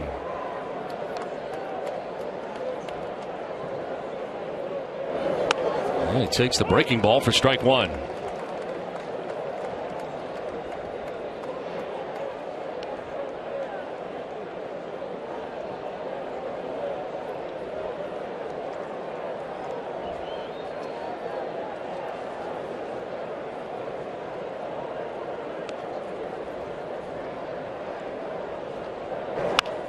Off the end of the bat, foul behind the Red Sox dugout.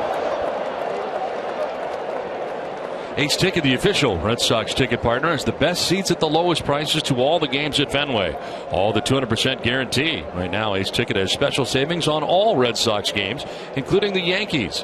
Visit Ace Ticket or call 1-800-MY-SEATS. 2 outs, 2 on, first and third. And Taylor strikes out. A big strikeout for Masterson, his 4th of the game. And the Nationals strand a pair. 4-1 Boston.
You first. Eastern Bank is here to make your banking and your day easier.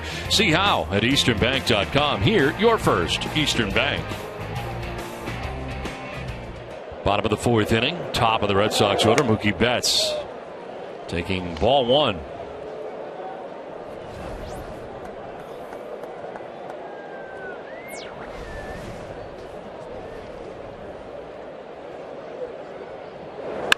On the ground to Desmond at shortstop, and Betts becomes the first out of the bottom of the 4th inning as we check in with Elle.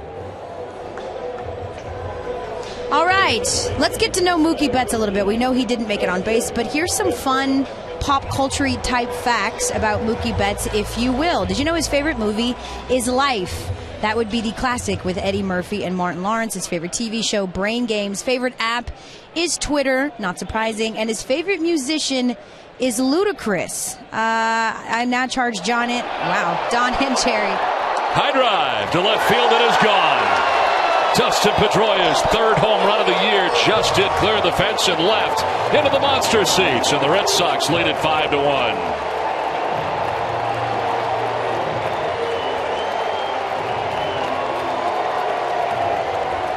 Well, a year ago, Pedroia could not get to this ball because of injury. This year, he's turning it around. A fastball up and in to Pedroia. Barrel of the bat out. Line drive home run. First row of the monster seats.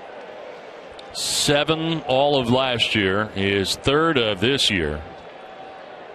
And a 5-1 Red Sox lead.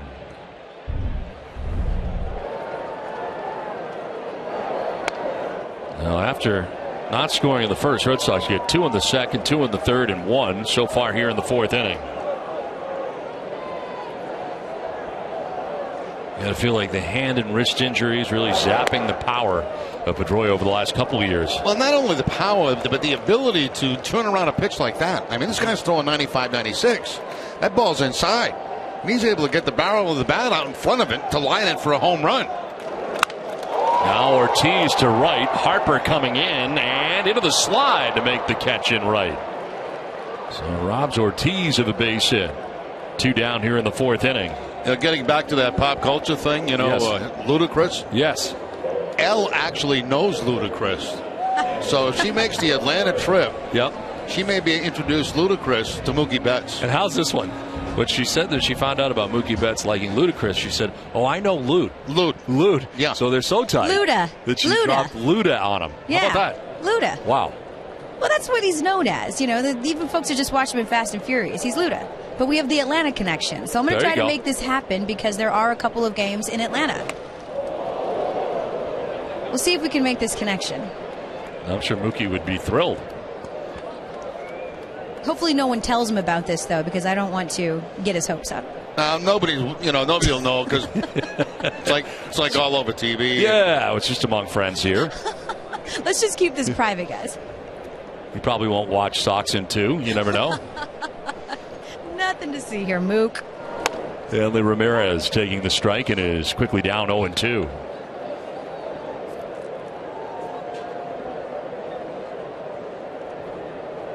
Hanley flying out to right in the 1st, singled and scored in the 3rd.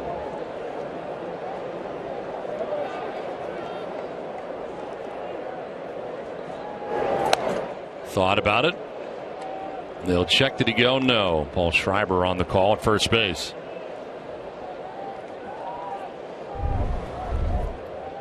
Love these replays on check swings. I can't get enough of them, Don. Break it down, Jerry. I don't think he did go. I don't think he did. That's good stuff. Yeah.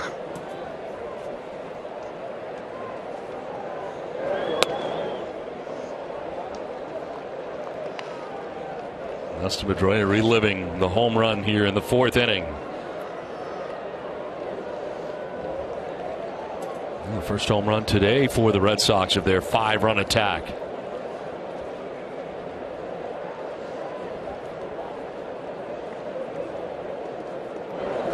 And a swing and a miss. Hanley Ramirez strikes out to end the inning, but the Red Sox get another run thanks to Dustin Pedroia's 3rd home run of the year.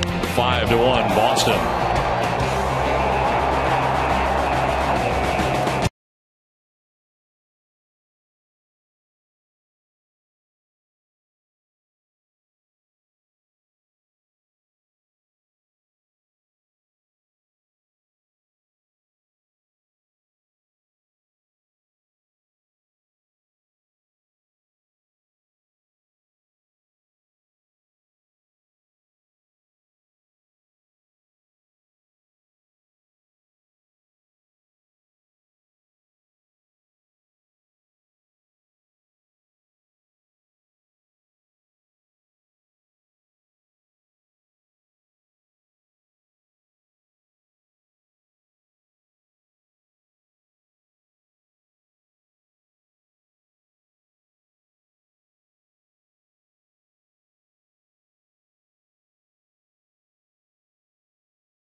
Fifth inning and a ground ball. The first pitch of the inning right at Sandoval. He throws to first to retire Yanel Escobar. 1 pitch and 1 out. That takes us to Our closer look at tomorrow's starting pitchers. We played day baseball. Gio Gonzalez started Friday against the Phillies, went 6 1/3 innings, gave up 3 runs on 5 hits in a loss. Wade Miley's last start Friday in New York went 5 1/3 innings, giving up 4 hits, 2 earned runs. He did not get the decision in what turned out to be a 19-inning marathon. As you may remember, this closer look is brought to you by FW Web. For an even closer look, visit FWWeb.com. 1 out, Jason Worth. 0 for 2 in the game. He has made contact twice, but nothing to show for it. He's lined out to the center fielder, Mookie Betts, and flied out to Daniel Nava in right.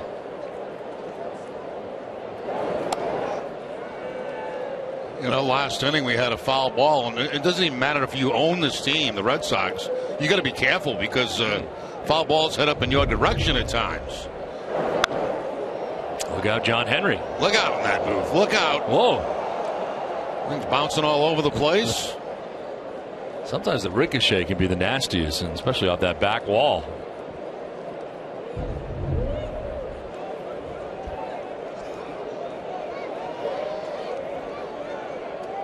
.3-0 pitch.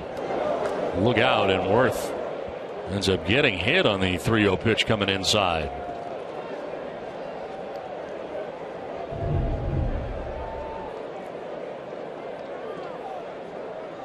Masterson coming inside 3-0. That's the last thing he wanted to do there. He's trying to throw a strike and instead gets Worth right off the elbow.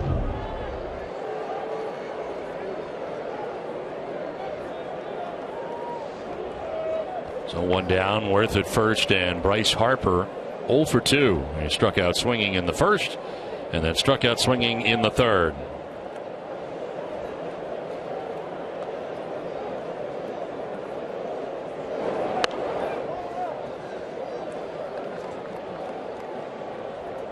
Pitching line for Justin Masterson brought to you by Ace Ticket. 4 1/3, 5 hits, just the 1 run. Coming back in the second inning, RBI single for Michael Taylor. A couple of walks, 4 Ks. Breaking ball to left, a base hit. And a served out there to left field in front of Hanley Ramirez. Worth takes second, and now 2 on for the Nationals with 1 out. And Harper changing his approach this time. First 2 times out, striking out. This time going early in the count. Gets a breaking ball. It sounds like a broken bat. It's toward the end of the bat. And out to left field for the base hit. So, the hit batter, the base hit, couple of base runners. And Hannigan out to the mound. Beth Israel Deaconess Medical Center, the official hospital of the Boston Red Sox, never forgets that before you're a patient, you're a person. Beth Israel Deaconess, human first. Learn more at bidmc.org/human first. 2 on, 1 away. Zimmerman takes a pitch outside. A walk and a ground out for Zimmerman against Masterson so far in this one.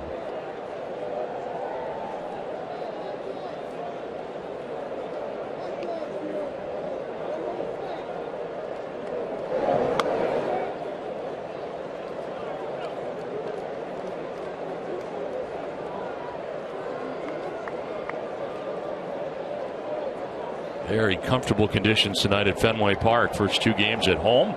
Very comfortable yesterday afternoon and tonight.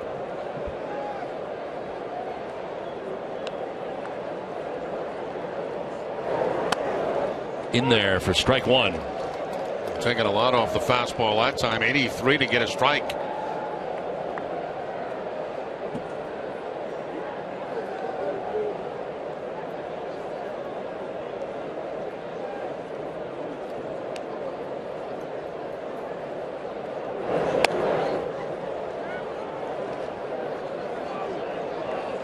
Masterson striking out 4 tonight. He has walked 2.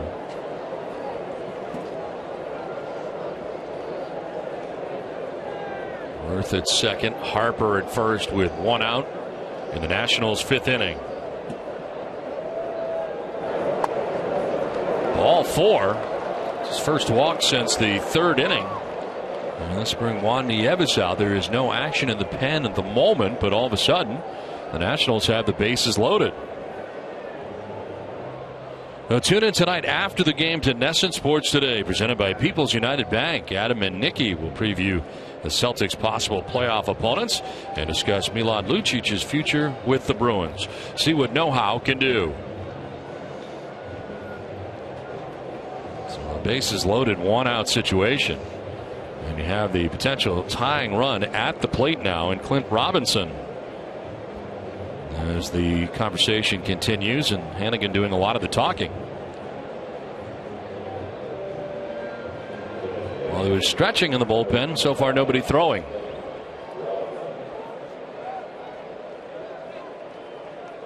Robinson 0 for 2, striking out in the first inning, grounding out to the shortstop, Brock Holt, in the fourth inning.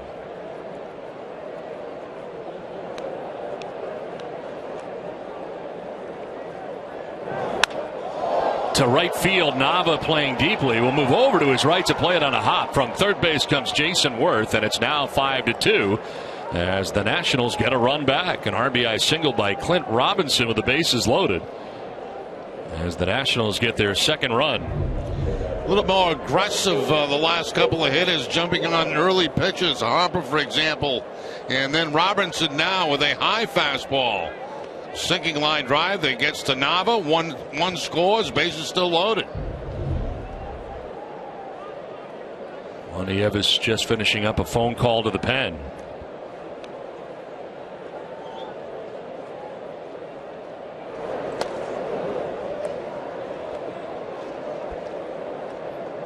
First up, Alexi Ogando.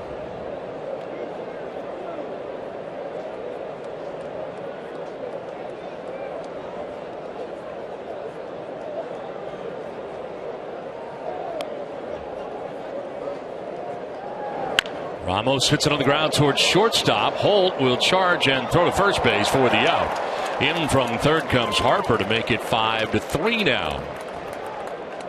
Ramos retired 6-3, but picks up the RBI, his fourth of the year. Hey, trying to induce a ground ball, but one that's a little bit harder than that. Hit too soft for any other play to be made but the first base.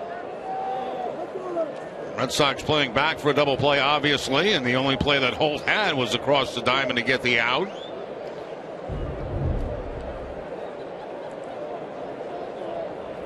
So second and third now, 2 down. Ian Desmond, the batter.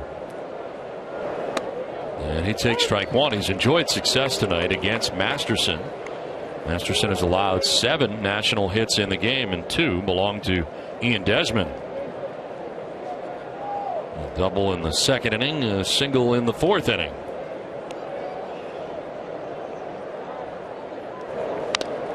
The foul has him down 0-2. And a piece of Hannigan on that foul.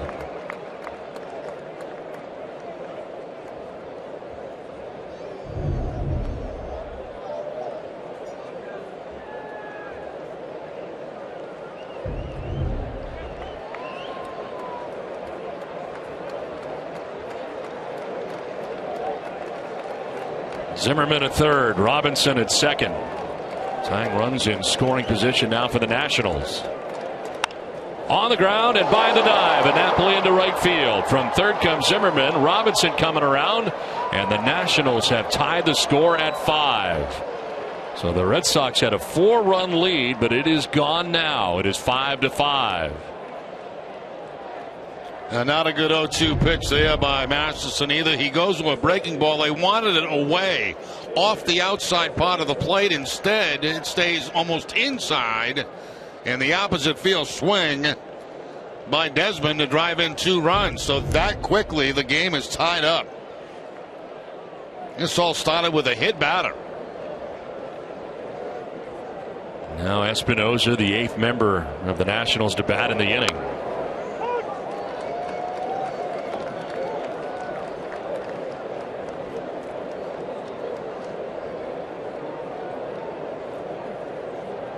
Espinosa's been on twice. A base on balls in the second, a single to right in the fourth. This is thrown away. Napoli will run it down. Desmond to second base on the wild throw from Masterson. Things just coming unglued here very quickly for Justin in this inning. Puts a man in scoring position with this throw to first base. That gets by Napoli. Napoli could not go further out to get that because the runner was coming back to the bag.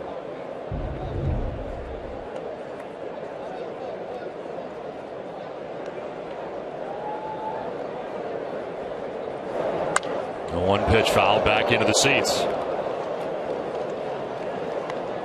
Stay tuned tonight following WB Mason Extra Innings Live, a Red Sox final presented by Uno's TC, and Tim Wakefield will have highlights and scores from around the majors. Big inning here for the Washington Nationals. They have scored 4 times to this point and tied the game 5-5.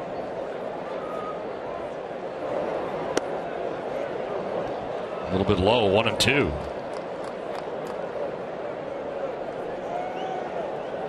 Gondo continuing to warm in the Boston pen.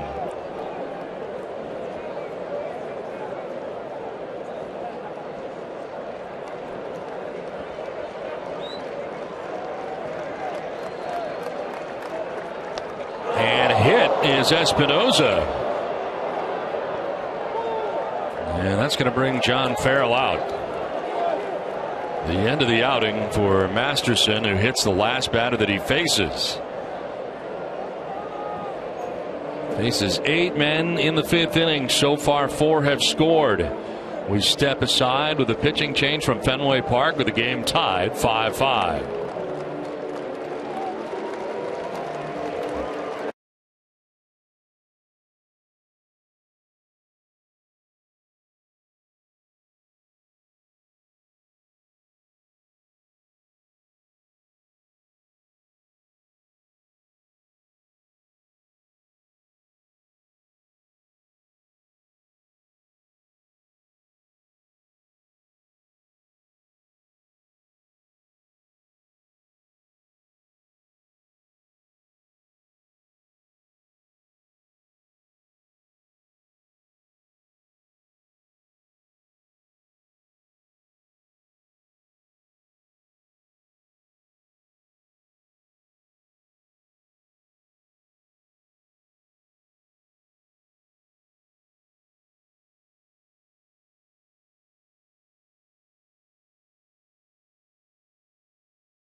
Southwest Airlines. Book your low fare now at southwest.com. 5-5 the score with 2 outs here in the top half of the 5th inning. Well, this call to the bullpen is brought to you by Kia. Alexi Gondo into the game for Boston. 4th appearance, a 10.13 earned run average, 273 opponent batting average. Swinging at the first pitch, Michael Taylor filing it back to the screen. Gondo at 94 miles an hour. Masterson had a 5-1 lead into this 5th inning. Well, started with a hit batter, Jason Worth. There are the partial numbers on his book right now, responsible for the men on, and Desmond at second base, Espinoza at first. A strange outing for him. Tough first couple of innings, seemed to settle down in the 3rd and 4th. And then with 1 out in the 5th, it all started with a hit batter.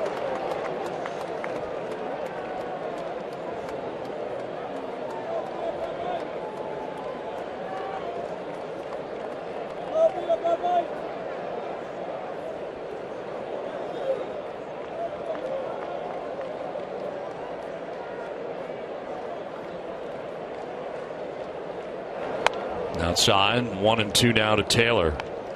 Taylor with an RBI single in the second inning of center. He struck out swinging in the fourth inning.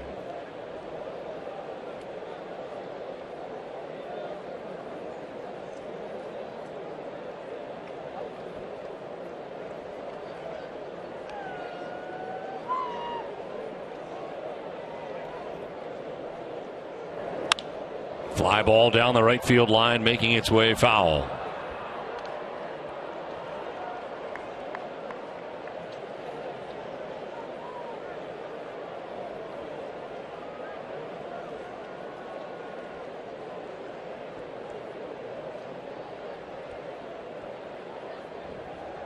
Ninth member of the Nationals to bat here in the fifth inning.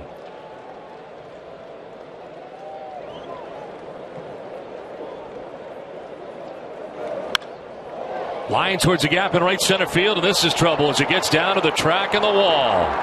Desmond has scored. Espinosa is going to come around and score. It is a 2-run triple for Michael Taylor, and the Nationals go on top 7-5. They have put together a 6-run attack here in the fifth inning. Yeah, and a couple of these hits in this inning have come with 2 strikes on a hitter. Tries to blow the fastball by him with 2 strikes, and this time choking up on the bat a little bit. Taylor finds that gap in right center field. Runners off on contact with the 2 outs. They have no problem scoring, and Taylor has no problem getting into third base. The runs are charged to Masterson, who's now on the hook as Agondo deals to Escobar. Escobar started this inning by grounding out to third base to begin the inning.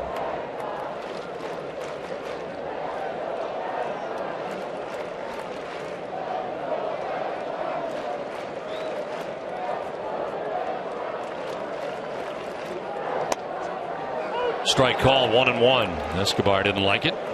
Well, certainly a new life for Strasburg, who was found himself behind in this ball game tonight. All of a sudden, he's got a 2-run lead. The Nationals have struggled scoring runs, not tonight.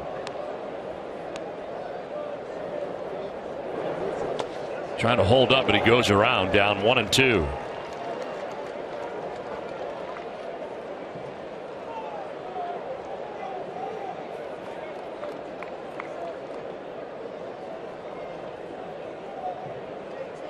Jason Worth was hit by a Justin Masterson pitch.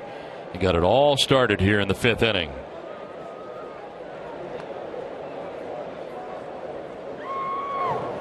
Swing and a miss. Hannigan has it get away from him briefly. He'll throw down to first base for the out. That puts an end finally to this top of the fifth inning, but not before the Nationals. They score 6 runs and take a 7-5 lead.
get to know Pablo Sandoval, Shane Victorino, Daniel Nava, Brock Holt, Clay Buchholz, who put on the mic and allowed cameras behind the scenes at spring training.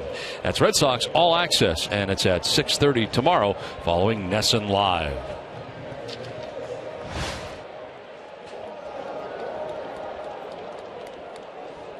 Local Dunkin' Donuts franchisees are proud to give back to the communities in which they live and work. Thousands of kids have had the chance to catch a free Sox game thanks to Dunkin' Donuts. Tonight we welcome Mission Safe from Boston to historic Fenway Park. Dunkin' Donuts, committed to the community. And there for strike one. Pablo Sandoval leading it off here in the bottom of the 5th inning. Red Sox have work to do now, trailing by 2. And as you said it, Jerry, Strasburg with new life now. He went from a 4-run deficit to a 2-run lead. Yeah, it's been a struggle for him all night long. Let's see how he bounces back after his team's got the lead now.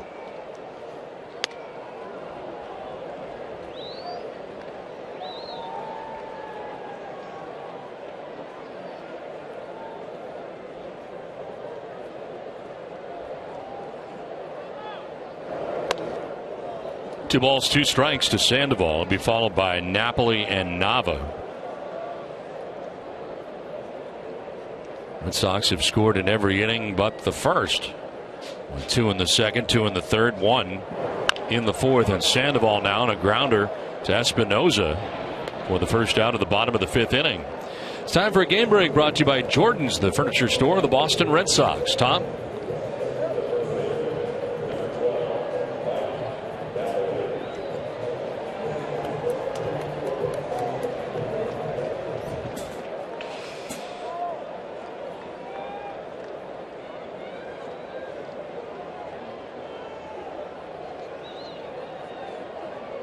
All right, Tom, thanks very much. Back here at Fenway Park, where the Nationals have just put a 6 spot on the board. In the top half of this, the 5th inning, take a 7-5 lead. Sandoval has grounded out for the first out of the inning, and now Mike Napoli has singled and reached on a fielder's choice.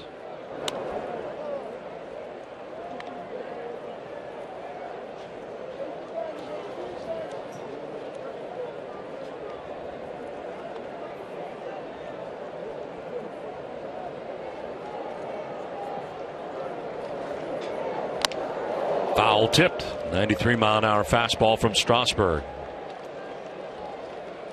Lasted 5 1/3 innings in that first outing, in which he lost against the Mets. Gave up 6 runs, 3 of them were earned runs.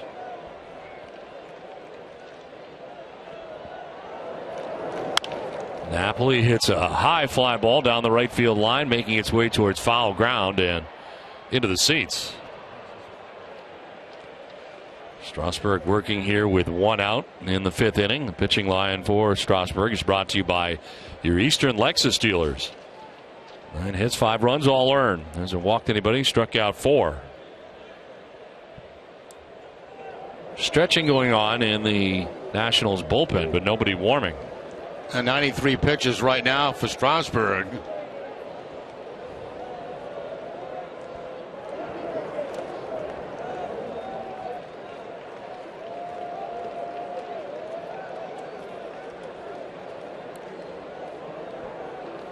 Pedroia with a home run tonight. Last inning in the bottom of the 4th inning. The time gave the Red Sox a 5-1 advantage. Napoli fouls off another.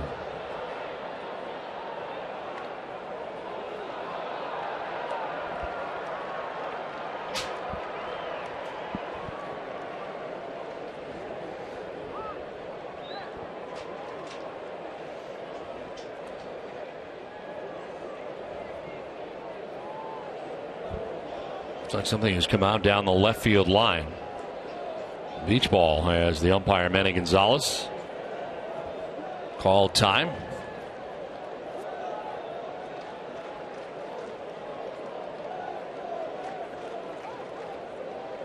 You think blue might be his favorite color? I think so.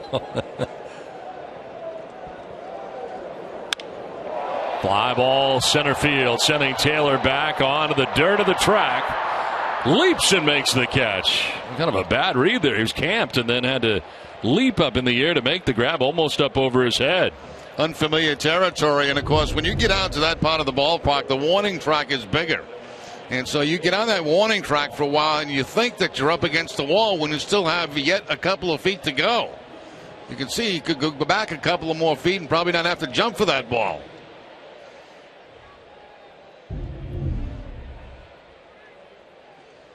So 2 down here in the 5th, 4 in a row retired by Strasburg, and it brings up Daniel Nava.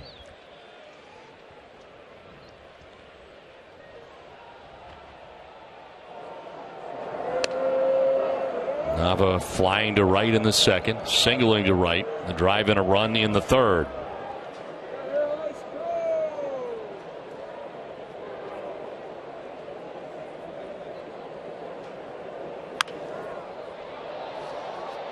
Final line on Masterson. He goes 4 2/3, 8 hits, 7 runs. He walked 3 and struck out 4.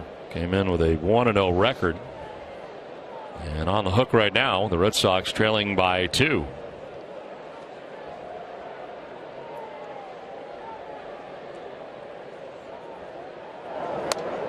Nava goes around. On the next pitch, Steven Strasburg will have reached the century mark and pitch is thrown.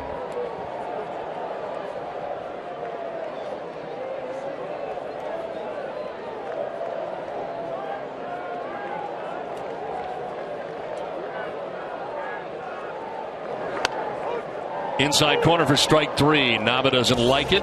5th strikeout for Strasburg, who has a 1-2-3 inning and a 7-5 lead.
Changes for Boston. Into the game in right field is Shane Victorino. Moving from right to left is Daniel Nava. And moving from left to third base is Hanley Ramirez. So we see him back in the infield here as Pablo Sandoval leaves the game. Remember, Sandoval hit on the foot with a pitch and having to leave this game. And the last time he ran down the first base, he was not able to run hard at all. So something obviously bothering Sandoval right now, and he's replaced in the ball game. With Ramirez taking over to third, Victorino going to right, and Nava to left. Alexi Agondo back on the mound, got the final out of the 5th inning. Here's a look at what Pablo Sandoval got hit with, that pitch on the back foot. This was afterwards. Brad Pearson working with him. Okay.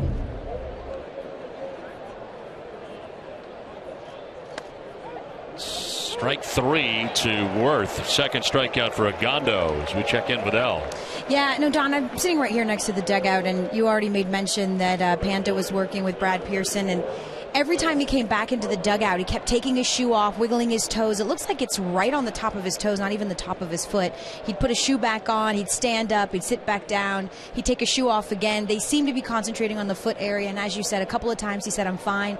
Took the field a couple of times. Clearly, it was bothering him enough to where he had to come out of this game eventually. I'm sure they're getting x-rays to make sure there are no fractures in there.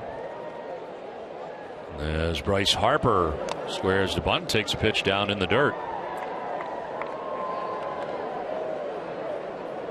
Harper has struck out twice and singled. He scored after singling. It's part of that big 6-run top of the 5th inning for Washington.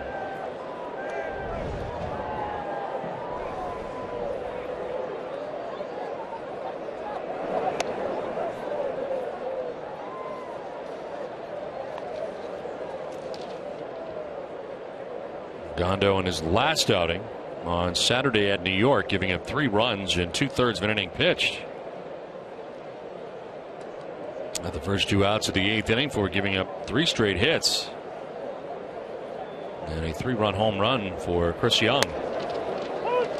Strike call, 2-1.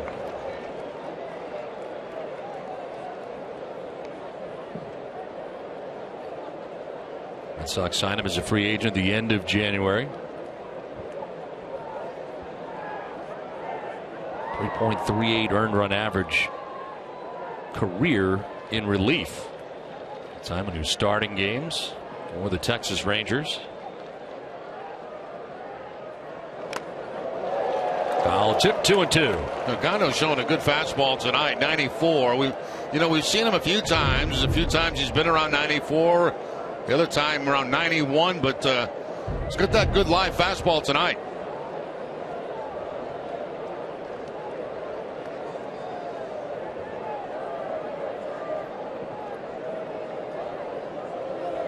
Two pitch coming to Bryce Harper.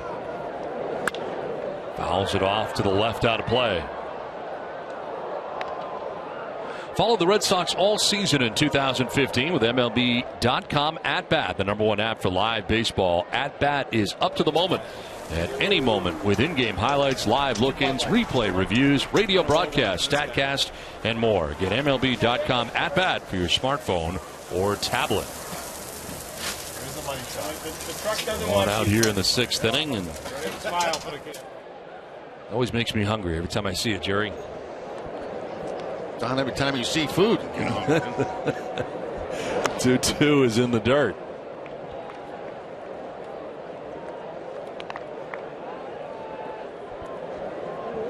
Gondo in relief of Masterson. With the first 4 2/3 innings, charged with the 7 runs the Nationals have.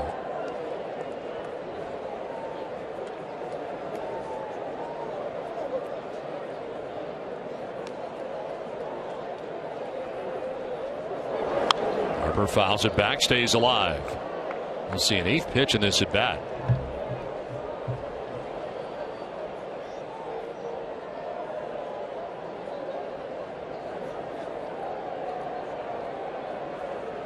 Just joining us, Red Sox had a 5-1 lead until the 5th inning when the Nationals scored 6 times. All the runs charged to Justin Masterson, the Red Sox starter tonight, who last 4 2/3 innings. Check swing grounder that Agondo spryly grabs and then throws low, but Napoli digs it out. 2 down in the 6th inning. It's amazing how a lot of pitches can just have pinpoint control on the corners. Throw high, throw low, but have trouble going to first base. Well, we've seen the problems that John Lester has had over the years with the Red Sox, and now really having with the Cubs. Yeah, it's being exposed in the National League. Doesn't like to throw to first base. Doesn't like to field bunts. 2 down here in the 6th inning, and it brings up Ryan Zimmerman, who has walked twice tonight, wrapped around a ground out to second base.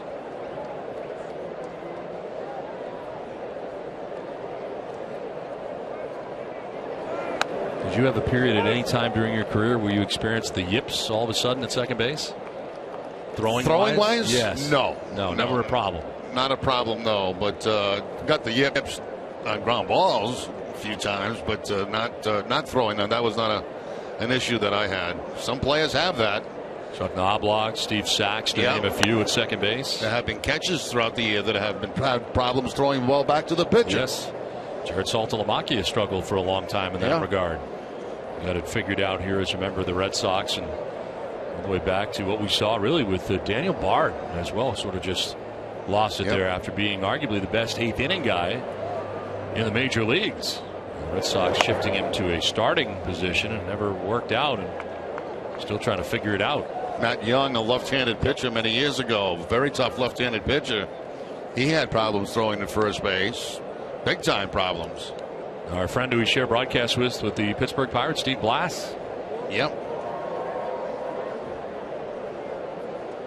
2-1 pitch.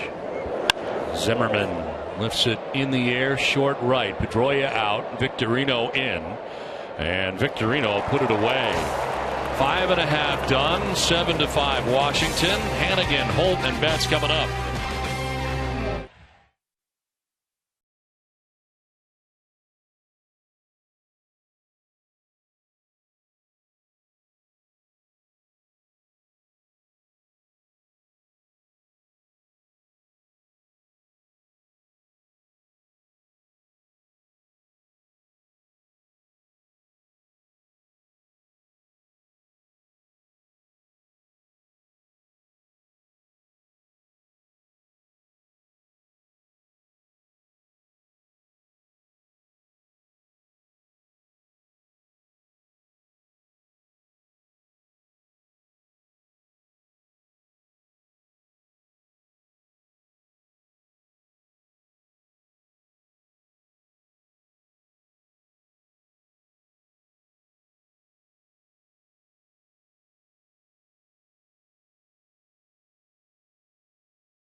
Furniture, it's your chance to win free furniture and mattresses. If the Sox win the championship this season, it's all free.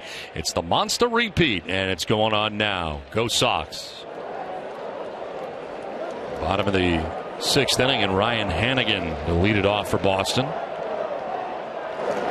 Strasburg, as he works his way into the 6th inning in a relatively easy 5th, a 1-2-3 inning, and that was pitch 101 of his outing.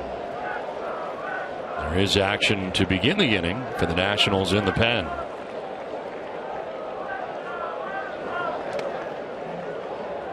Strasburg has retired 5 in a row.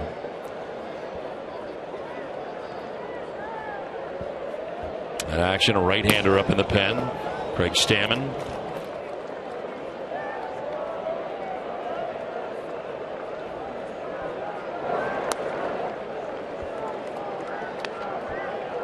Edward Mujica up for the Red Sox, inning and a third so far of a lead for Agondo. So Mujica getting ready for the top of the 7th inning.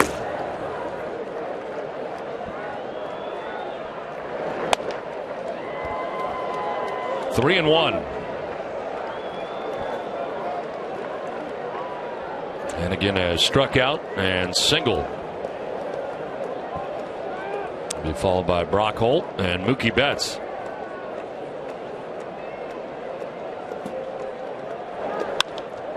Fly ball to right. Bryce Harper for the first out of the 6th inning. Don't miss Red Sox first pitch presented by Joseph Abboud, available at Men's Warehouse tomorrow at 12:30. TC and Tim Wakefield will have the Major League Notebook.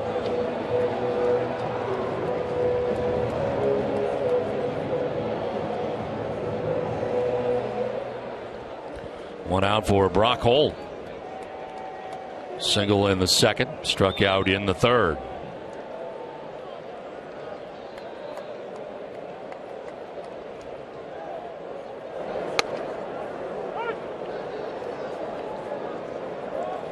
Now Strasburg has done what he's had to do after getting the lead, coming out, settling down, pitching tough.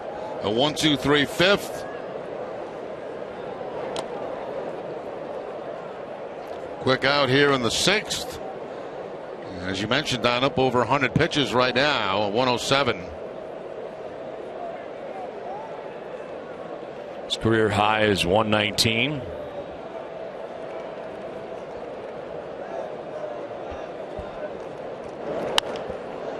Fouled off to the left by Holt. Red Sox getting to him for 2 runs in the 2nd, 2 in the 3rd, 1 in the 4th.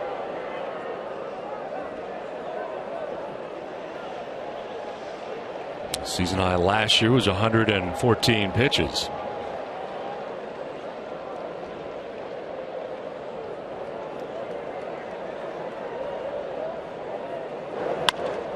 Lined into right center field, a base hit. Holt with a wide turn at first holds on with a 1-out single, his 2nd hit of the night. Second time he's got a hit on a fastball from Strasburg. The only time he got him out was on a curveball. He struck him out back in the 3rd. But 2 for 3 night for Brock Holt. Strasburg frustrated. Matt Williams out to get him. Washington on top 7-5. 1 out in the 6th inning. The pitching change from Fenway.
Half the cost, and the HB Office Jet Pro X clocks in at 70 pages per minute.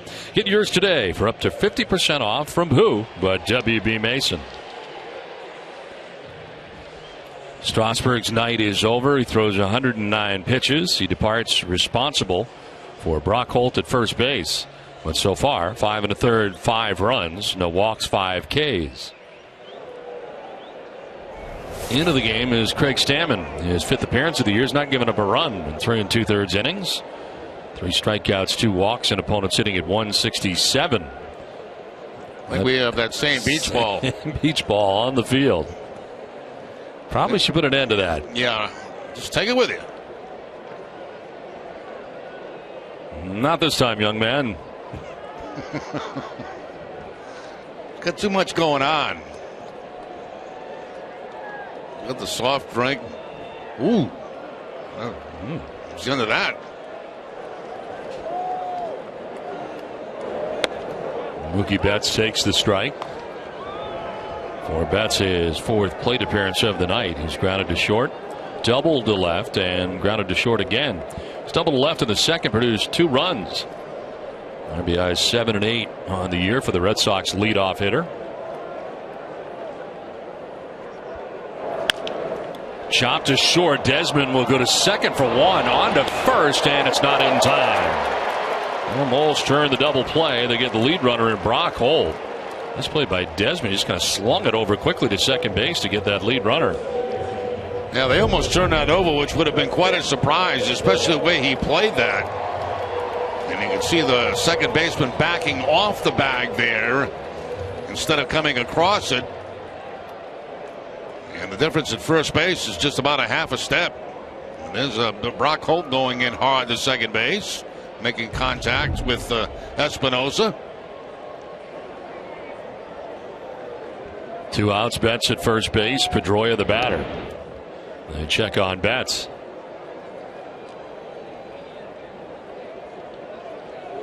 Pedroia 2 hits in the game. Single in the first. The solo home run in the 4th inning.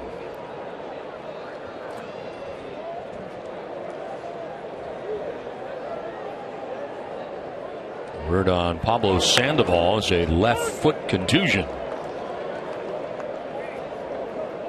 Hit with a pitch by Steven Strasburg in the 3rd inning. Leaves this game, and now the Red Sox have Hanley Ramirez at third base coming in from left field. Go to first, and Mookie Betts back to the bag.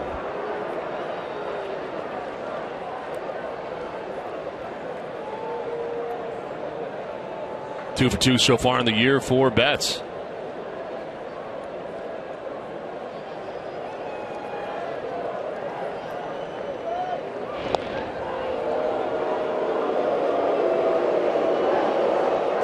Now Mookie will get plenty of attention. A couple of reasons he can run, obviously, and he takes a big lead at first base, and that certainly catches the eye of the pitcher.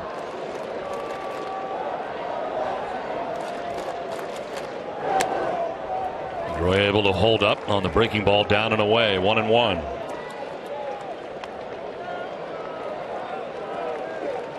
Stammen induces ground ball outs at a high rate. Already has a ground ball out here in the inning.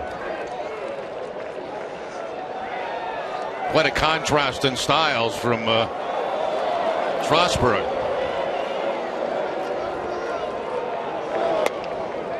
Again the slider, and this time not going again is Pedroia. Back-to-back tantalizing sliders by Stammen. 2-1. Strasburg a spectator now, but responsible for Betts at first base.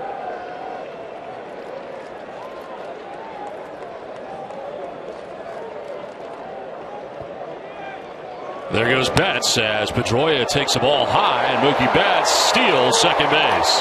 3rd theft of the year for Betts. See, when you have that kind of speed and you have that kind of lead at first base, you're not intimidated by running a couple of runs down, especially at this stage of the game. And Betts easily steals that, slides right by the bag and grabs it with his hand.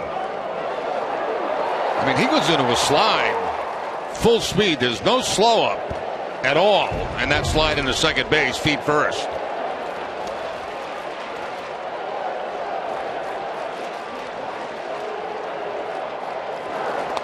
Now Pedroia takes ball 4 and aboard on a walk here with 2 down in the inning.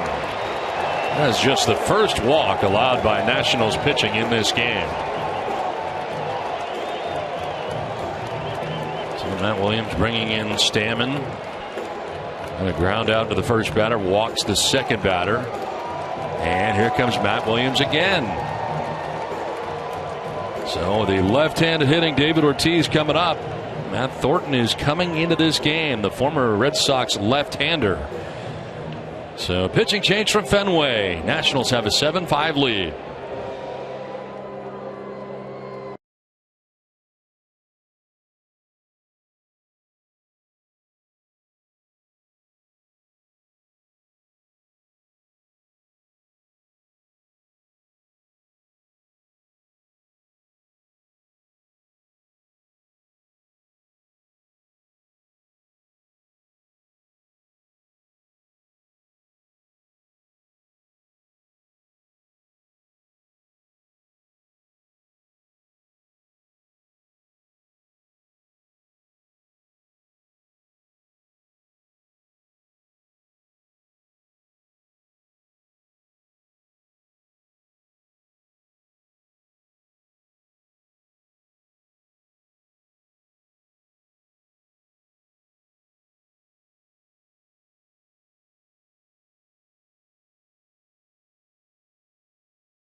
Southwest Airlines. Book your low fare now at southwest.com. Back at Fenway Park, Washington on top 7-5. Red Sox making some noise here in the bottom of the 6th inning. Have runners at first and second. Matt Thornton, the left-hander, into the game to deal with David Ortiz. 3rd appearance of the year. He's not giving up a run in 1 full inning.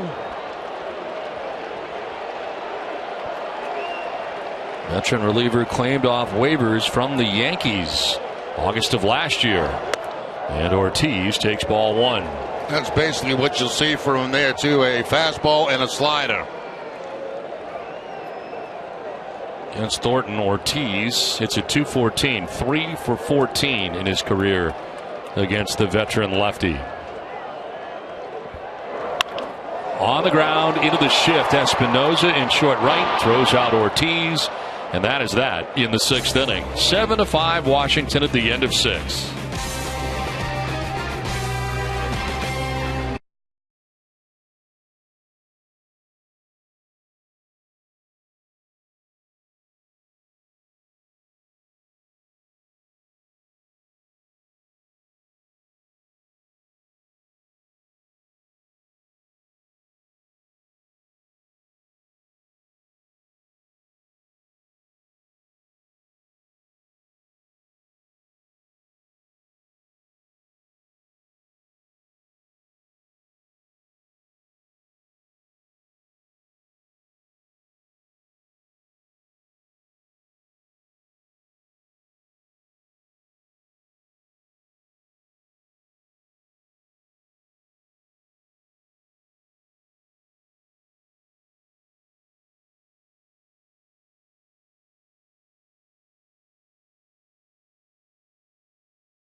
Baseball or their favorite Red Sox players, now you can. Check out NessonClubhouse.com. It has videos, games, and a whole lot more. It's fun, free, and easy to use. NessonClubhouse.com. Of course, it is Wally bobblehead night here tonight at Fenway Park. 7-5. The Nationals have the lead.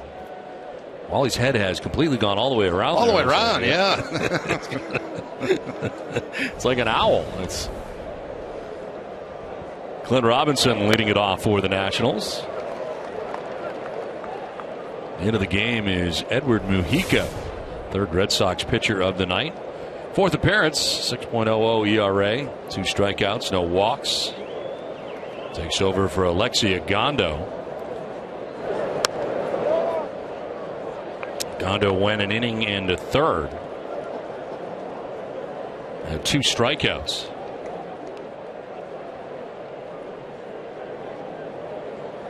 Gave up a triple to Michael Taylor. A couple of inherited runners scored. Righted Holt on the ground for the first out of the 7th inning.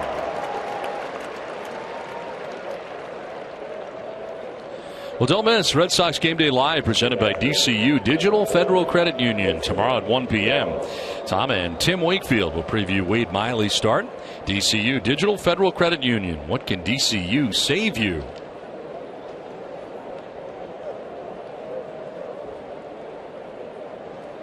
One out here in the 7th inning as Wilson Ramos 0 for 3 in the game, but a ground out produced a run and picked up his 4th RBI.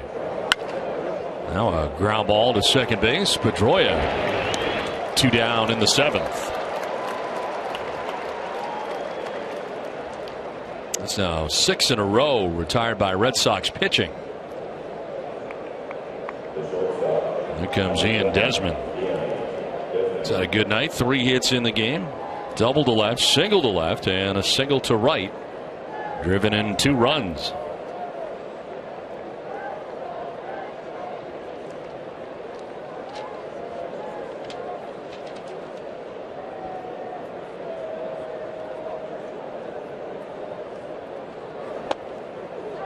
Desmond, the longest tenured member in the organization for the Nationals. He was signed on June the 4th of 04.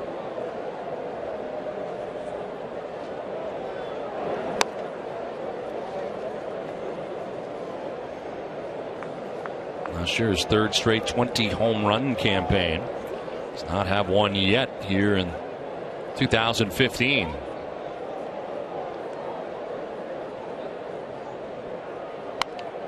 Fouls it back below us.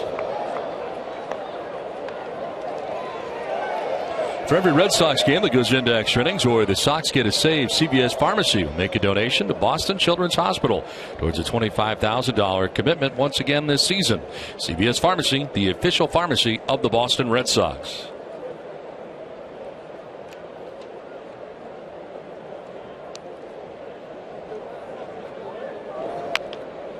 Hit it twice, but in the box. So far, Mahika showing a pretty good split-fingered fastball in this outing. Threw a couple to the leadoff hitter Robinson. That was a good splitter right there.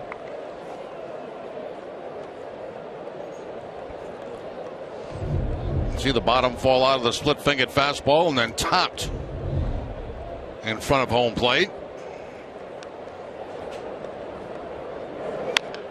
On the ground, foul outside of third.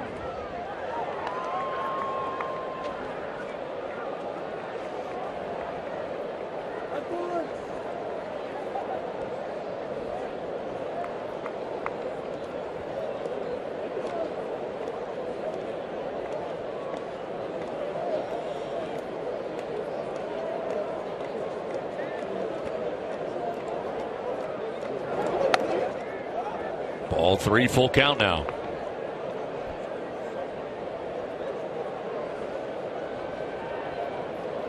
Danny Espinosa waiting on deck.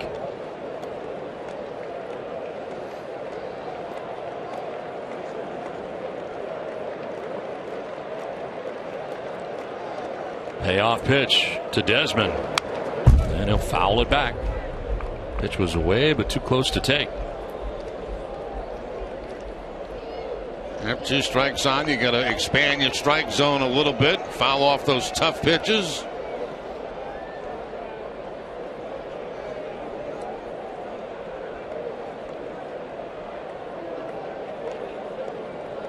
Stay away again. And a swing and a miss. Able to strike out Desmond. The 1-2-3 inning from Mujica. 7th inning stretch, 7-5 Nationals.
Is brought to you by Southwest Airlines. Book your low fare on southwest.com.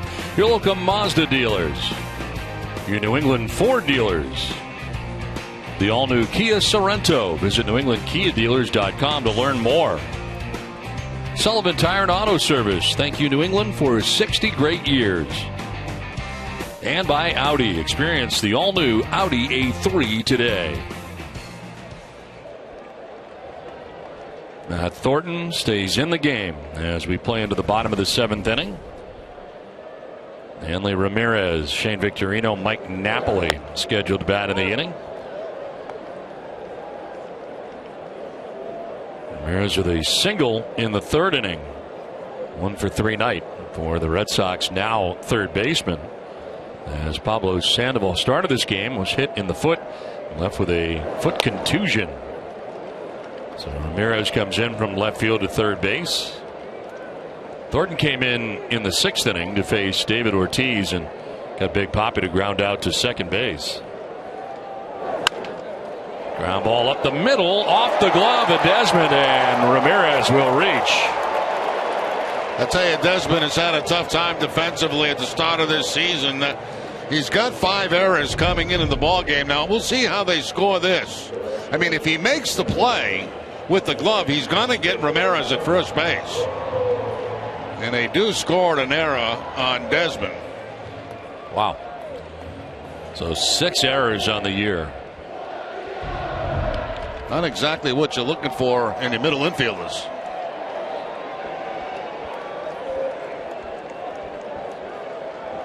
First at bat of the night for Shane Victorino. Took over in right field. And takes strike 1.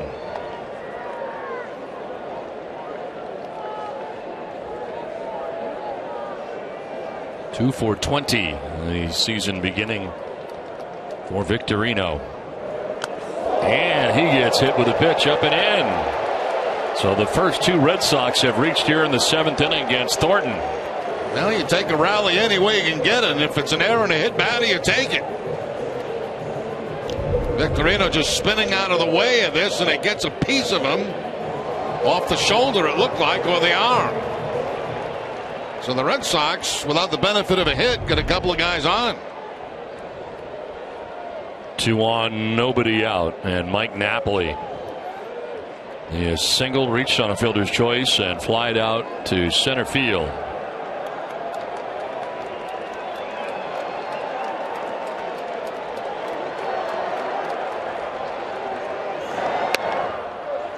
What a time for his first bomb of the season.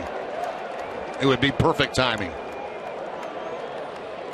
It's such a great spring training, especially from a power standpoint.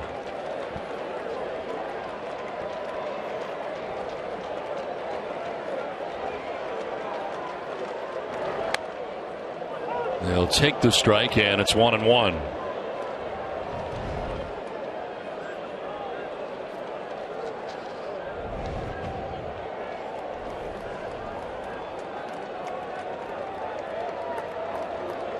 Six home runs during spring training for Napoli. Looking for his first of the year. And a swing and a miss. Swinging for the downs there. 1-2. Did not get a fastball that time. Got a changeup from Thornton. I didn't remember him throwing that many of those when he was with the Red Sox. Basically fastball slider, but that was definitely a changeup. Further action now for the Nationals. Blake Trinan warming in the pen.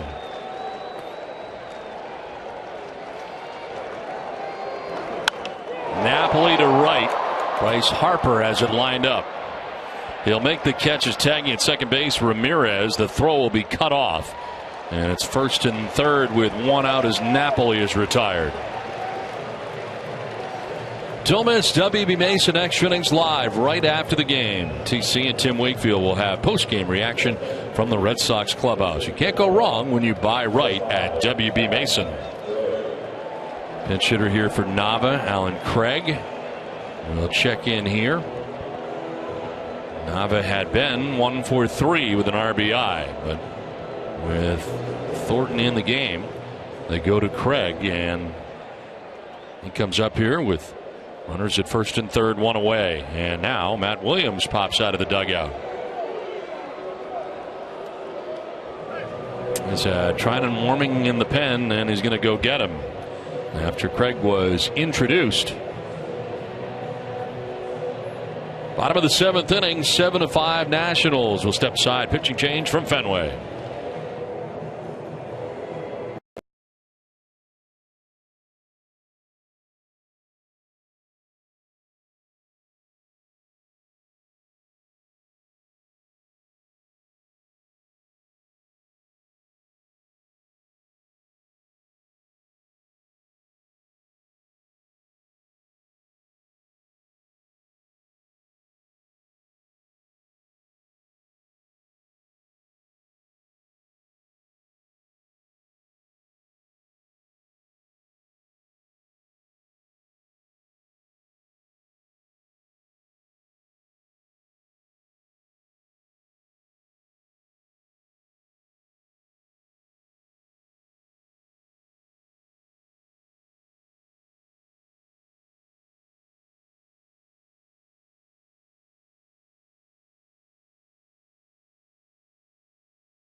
To get something done here in the bottom of the 7th inning as Blake Trinan comes in. You talk about going up and down. He had 6 different stints a year ago with the Nationals. His first year in the majors, he made the jump from Double-A, but back and forth to Triple-A 6 different times, and he makes his 4th appearance of this year. 6.00 earned run average, and he comes in with 1 out.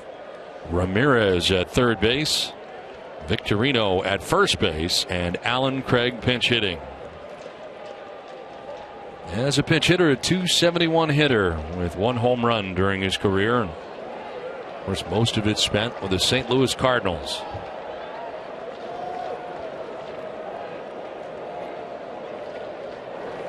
And Craig gets hit with the first pitch in the arm. Bases loaded. Second hit batter of the inning. Red Sox have the bases loaded without the benefit of a hit, an error, and 2 hit batsmen.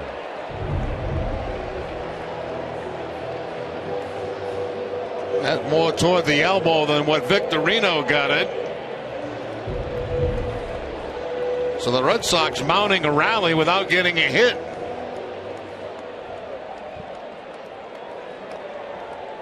Ryan Hannigan, the batter, had a single in the 3rd inning, a 1-for-3 night. That single produced a run.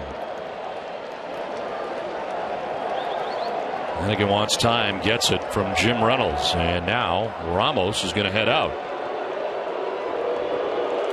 Trying more of a power type pitcher. We saw earlier in the ball game them bring in a sinker ball type pitcher. Then they go to the left-hander. Now back to a power pitcher.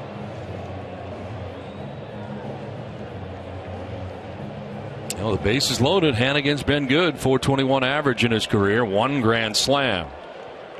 Ramirez, Victorino, Craig take up the bases for the Red Sox. 1 out in the 7th.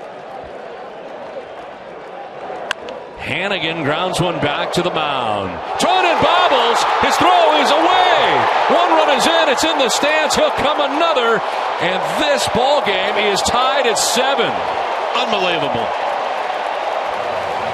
Could have been an inning-ending double play. Turns out to be 2 runs for the Red Sox.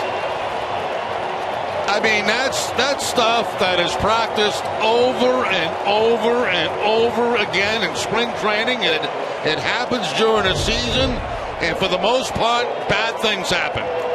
And bad things are happening right here. He tries to underhand the ball, he drops it, then he flips it, throws it away. In comes what gifts the Red Sox have got. Is this Christmas?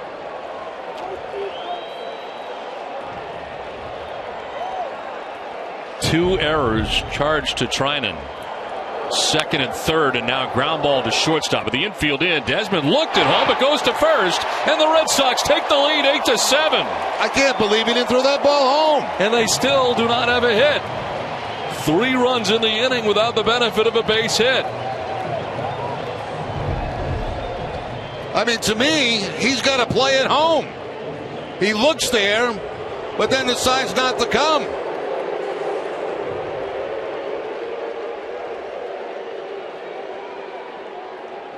I mean, right there, the runner's about halfway home, and he looked to third. Now Mookie Betts. Red Sox have regained the lead. He takes strike one. It's been a long time since I've seen an inning like this. This is crazy.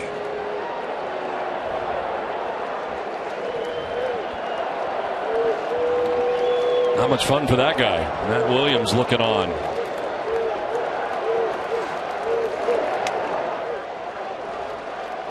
So we saw the Nationals self-destruct early in the ballgame yesterday when the Red Sox were scoring runs. Yep. Some defensive lapses, and it's happened again tonight. And again at second base.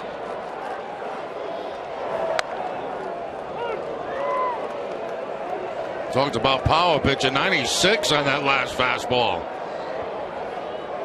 2 of the runs that have scored are charged to Thornton, inherited runners that Trinan has allowed to score.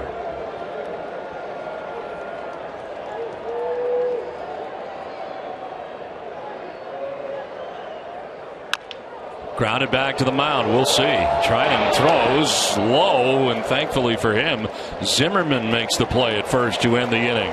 Red Sox don't have a hit, but they scored 3 times to take an 8-7 lead.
Change your play, and I'll say this changed the game in a big way. 2 errors on the play for Trinan, and the Red Sox tie the score with that double miscue, and they would then go on top. The infield in, and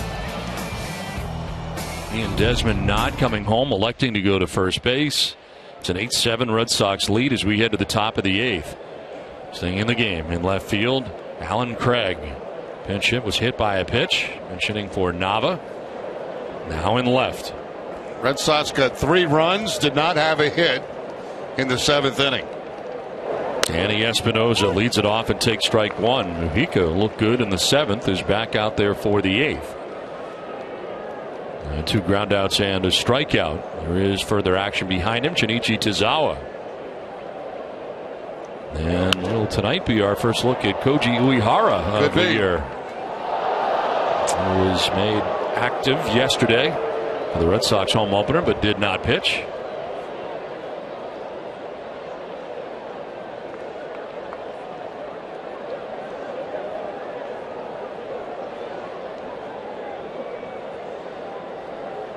Strasburg erased from the decision tonight as Treinen looks on from the dugout for the Nationals.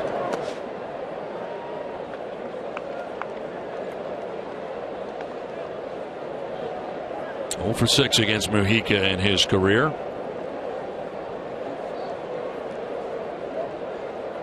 Michael Taylor, then Yanel Escobar expected here in the 8th inning for Washington. Swing and a miss, and Mujica has retired the first 4 Nationals he's faced tonight, second by way of the K. It really has been a diet of split-fingered fastballs from Mujica, and they've been good ones. I mean, down in the zone, down and out of the zone.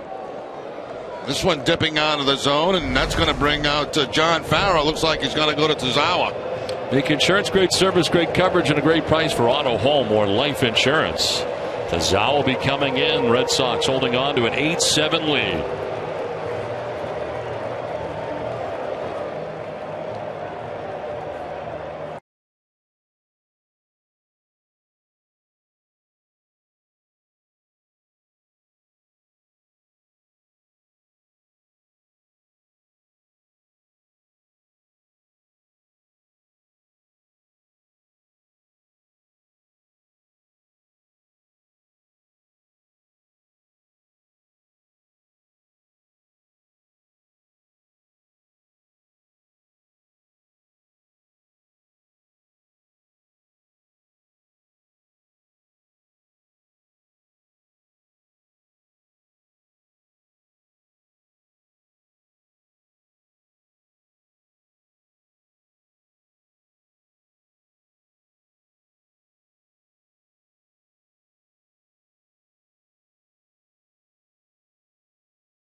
By way of the K, 2 groundouts, and nicely done as a new pitcher in for the Red Sox.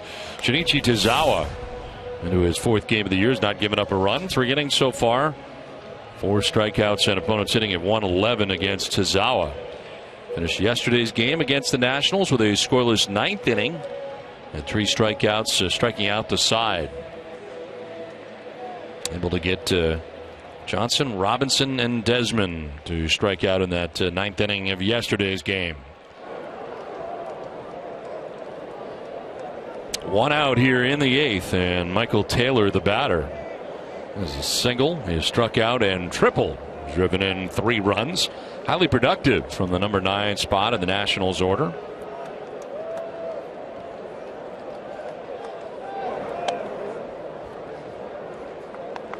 Further action for the Red Sox. Robbie Ross Jr. is up.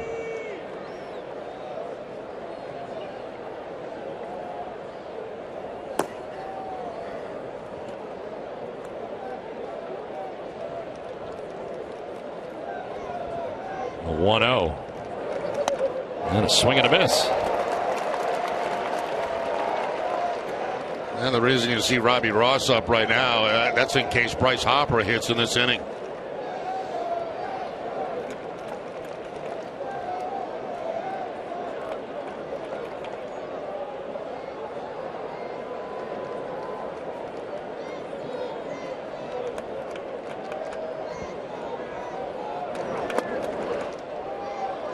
just off the inside portion of the plate. As Tazawa falls behind here 2-1. Will work at the landing spot. This time of the game, well, can be a mess.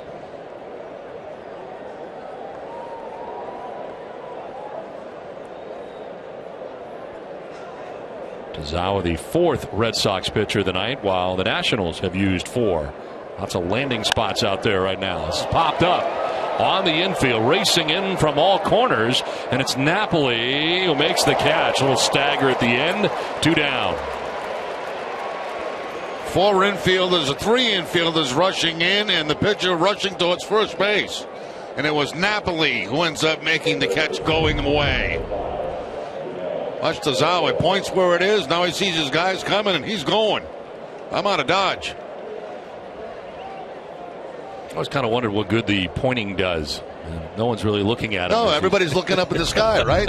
It's like in Twilight when they point it out. You know, if I look at you, how am I going to find the ball? We all do it. We all do it. But if you're following instructions like that, you're in trouble. 2 down here in the 8th as Yunel Escobar. Oh, that one bounced in well in front of the plate, off Hannigan.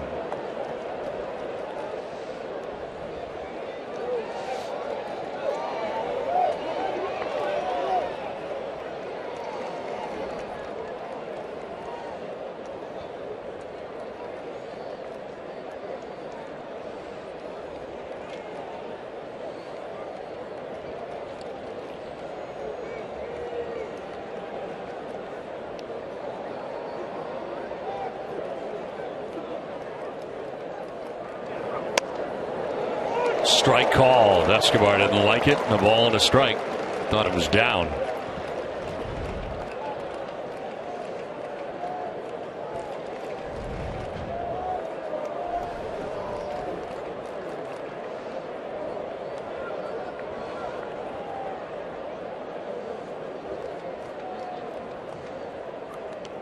Now bouncing in again.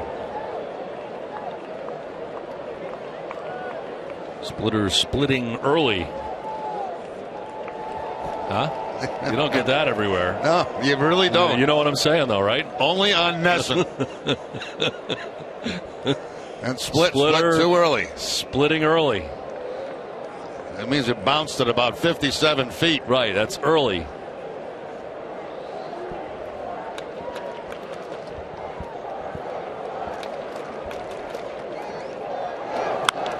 Line to left. Alan Craig will have to play this off the wall, and he does quickly. Escobar throws the brakes on, and they had him in no man's land there for a moment, so he's got to dive back to the bag at first. He was thinking double all the way, looked up, and that ball was headed back in again. Yeah, that ball really bounced very hard back to Alan Craig in left field. He gets it back in. I think if Brock Holt had seen the runner at first base and he makes a throw, he may have had a chance at him. You can see where Escobar is. Gets way out there and has to dive back. But Red Sox fortunate that did not go for a double. Now Jason Worth has been aboard, but reached after he was hit by a pitch in the 5th inning and scored. Otherwise, he's flied out twice and struck out.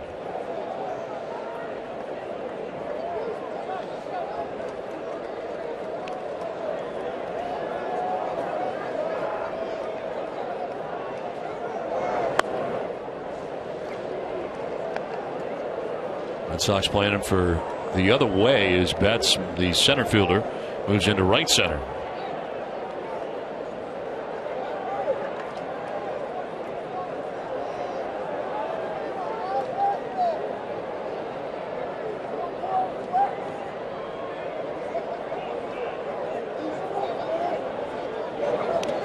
Bouncing in, and it gets away from Hannigan. He will not have a play as Escobar takes second base. Well, he gets second base anyway. Again, a split of that split too early. And Hannigan did a very nice job blocking that ball, but unfortunately bounced far enough away for him to where Escobar could get in the scoring position.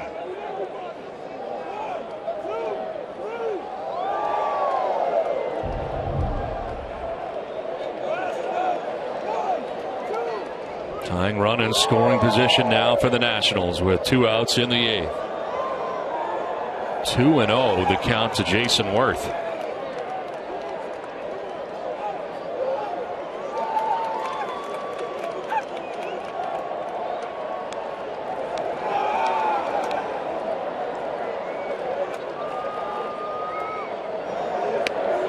In there for a strike. 2-1. I'd like to see that too, because in that situation Worth was sitting all over the fastball. He didn't get it. He gets the breaking ball. And a nasty one at that.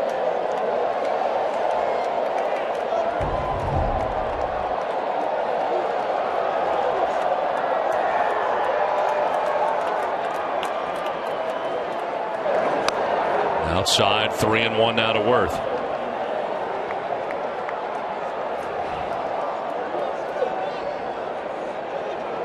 Bryce Harper is on deck.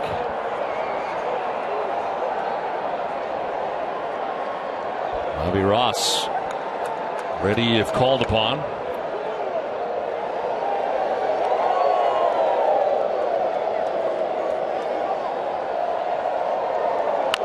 Worth rolls it over foul, and it's a full count now. Once again in a fastball situation, Tazawa comes with the breaking ball. And out in front of it was Jason Worth.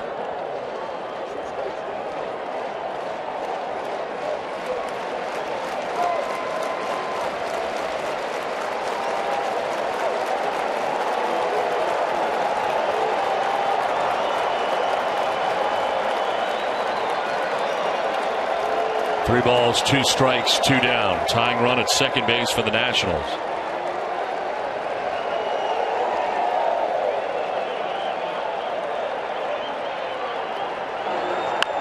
On the ground, foul.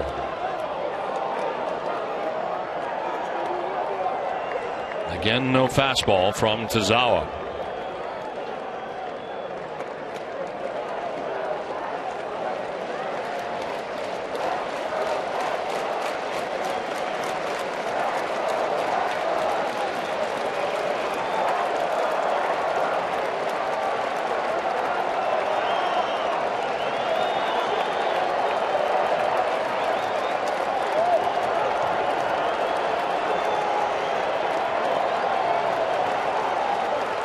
Payoff pitch.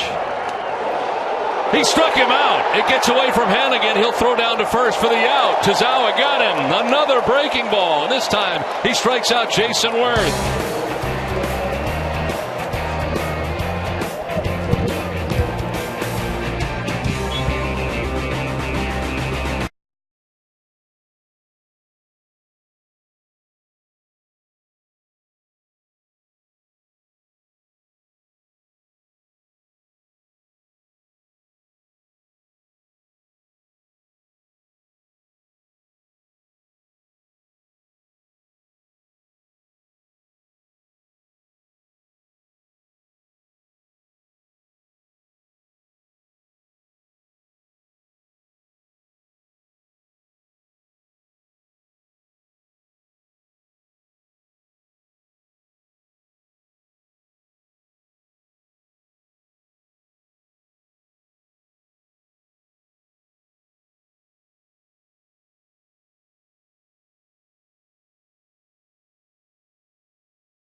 some crazy things in this game, but Hannigan was crossed up.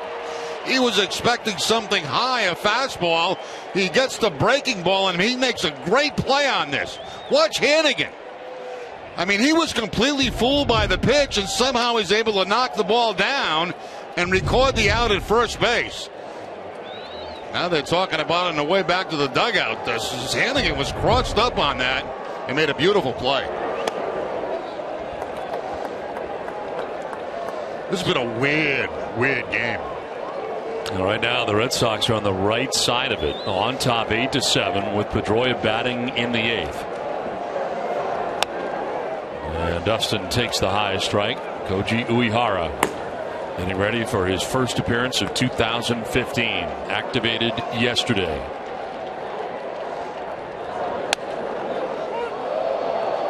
Battling back is Trinan, 2-2, throwing hard, 96 miles an hour.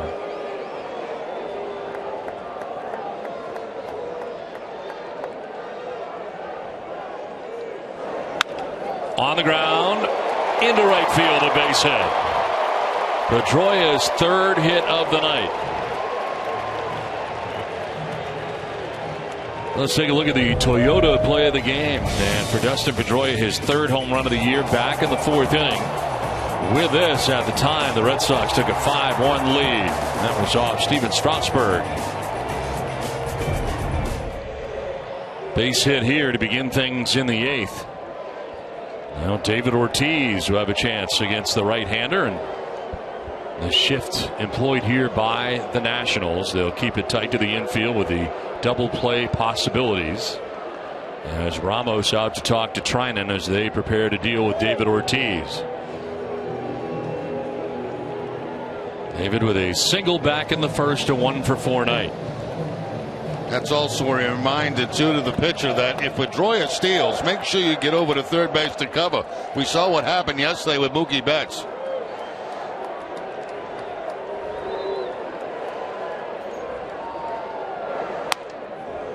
Ortiz takes a look at a 97-mile-an-hour fastball right down the pike.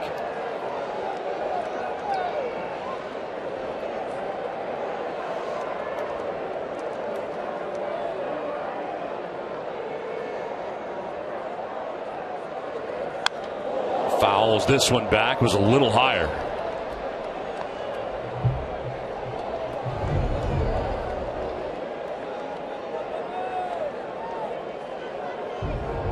Power versus power right now. Trinan and Ortiz.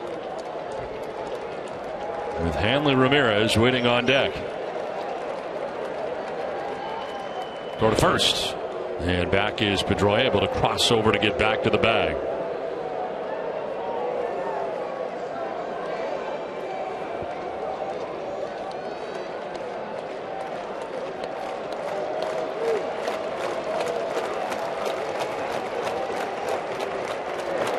Ortiz, a one-hopper, picked at second base to second for one, on to first for two, a double play. So they kept the shift in the infield for that very reason, the opportunity to turn the double play, and the Nationals do this time.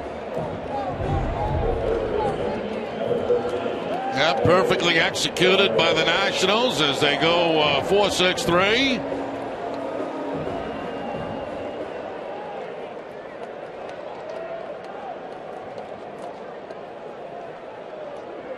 Pedroia had no chance there to make any contact hardly at all. Ball was hit too hard. So Hanley Ramirez now, the base is empty, 2 down here in the 8th.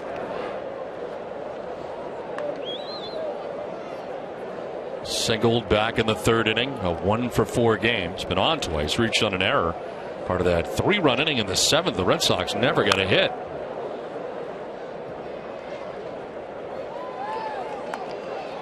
It was the inning in which the Nationals came up with 3 errors in the inning, 2 hit batsmen. And the Red Sox came away with 3 runs to take the lead, 8-7.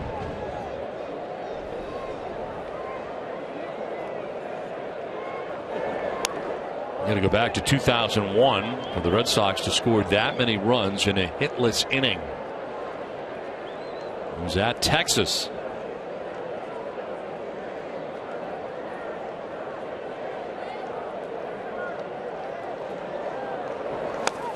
Swing and a miss, and it's 2-2. 97 on that last fastball. He told us he's got a power arm, and he certainly has that.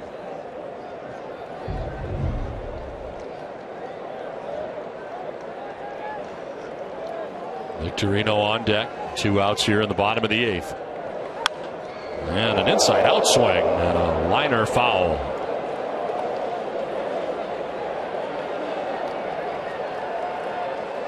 Another Gold Glove for Pedroia.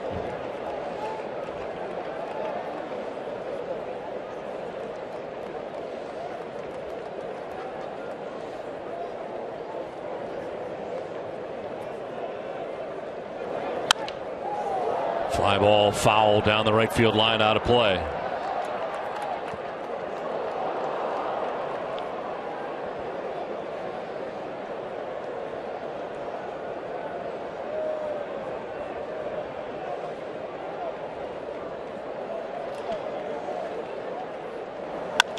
On the ground to second base, Danny Espinosa throws out Hanley Ramirez, and we are headed to the 9th inning. Red Sox an 8-7 lead. It's Koji time.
Well, neither starting pitcher part of the final decision of tonight's game. Strasburg went 5 1/3. Masterson 4 2/3. Dustin Pedroia's had a big night, 3 for 4 with a solo home run, his 3rd of the year. And Brock Holt a couple of hits, and one has been a wild game from Fenway. Red Sox trying to hold on here with an 8-7 lead. To the 9th inning we go, and the return of Koji Uehara on the disabled list to begin the year. The hamstring problem that hampered him during the spring. Last year, 26 out of 31 in saves to save opportunities. Tough out to begin this inning in Bryce Harper. It's 3, 4, and 5 for the Nationals. And Harper with a swing and a miss for strike 1. Starts him off with a split-fingered fastball. First pitch back for Uehara, the splitter.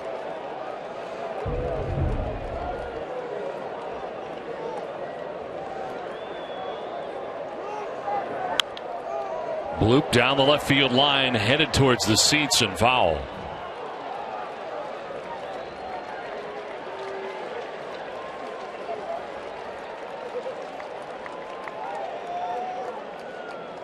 Harper, then Zimmerman and Robinson expected in the inning, all with good power.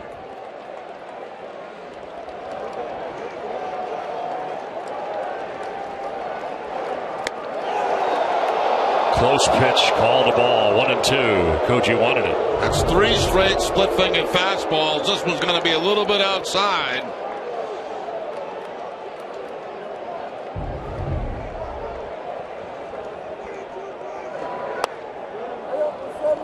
Two balls, 2 strikes now to Harper. And a base hit back in the 5th, a 1-for-4 night. A couple of strikeouts early. That was against Justin Masterson. Swing and a miss. He struck him out. 1 down in the 9th as Koji gets Bryce Harper. He threw nothing but split-fingered fastballs that whole at bat to Bryce Harper. Once again, Hannigan digging that ball out of the dirt, making the tag, getting the out, but all splitters from Uehara. 1 down for Ryan Zimmerman. He was walked twice, grounded out, and flied out, and he takes strike 1. That was the fastball at 88.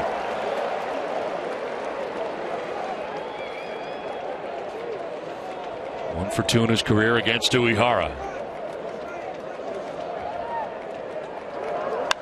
High drive, deep left. If it stays fair, it's gone. It is a foul ball. Wow. Towering fly ball. Had the distance, no doubt, but it is a loud strike. That was a hanging split right there. It did nothing but stay up in the zone. And that ball, fortunately for the Red Sox, goes foul. Out comes Matt Williams. That's foul. And they're going to check this out as the home plate umpire, Jim Reynolds. Crew chief will head over and put the headset on. Worth a look, at least in Matt Williams' eyes. Yeah, why not, right? Might as well.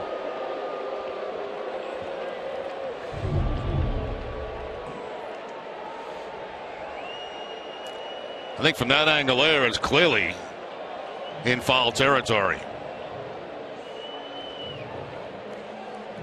Does it go in front? Do we see the... Nope. Couldn't tell. I think it's foul all the way. If you see the baseball all the way through, it's foul. This one certainly looks foul. There's no question about that.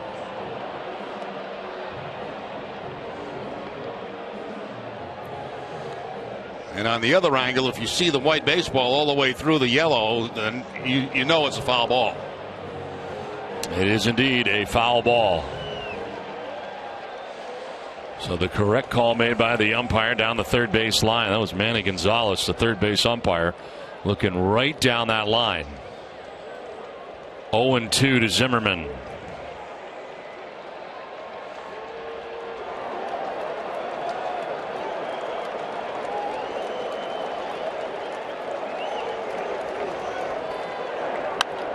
Fouls it off to the right, out of play.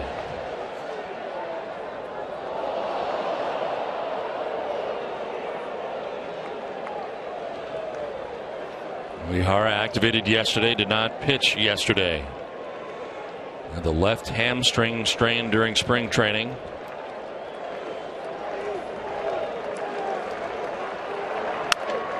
Line to left, Craig coming in, and he'll make the catch. Bill at the cap high, 2 down.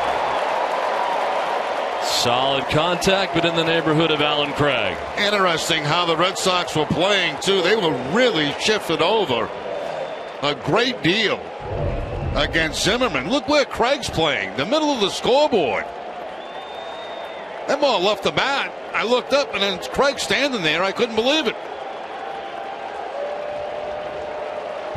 2 down for Clint Robinson. Wild swing and a miss for strike 1.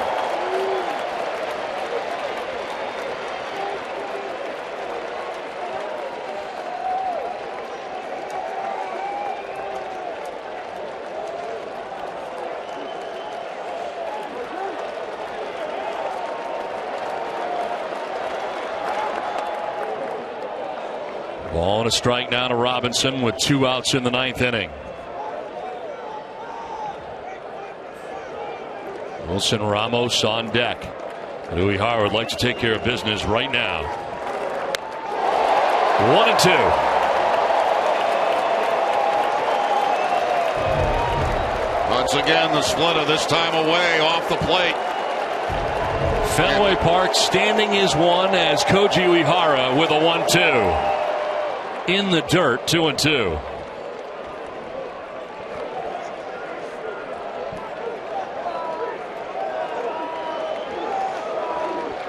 Center fielder Mookie Betts over towards right center. Big gap out there in left center. 2-2 pitch. Hey, struck him out, and the Red Sox win. Boston winning yet another series in what has been a terrific beginning to the year.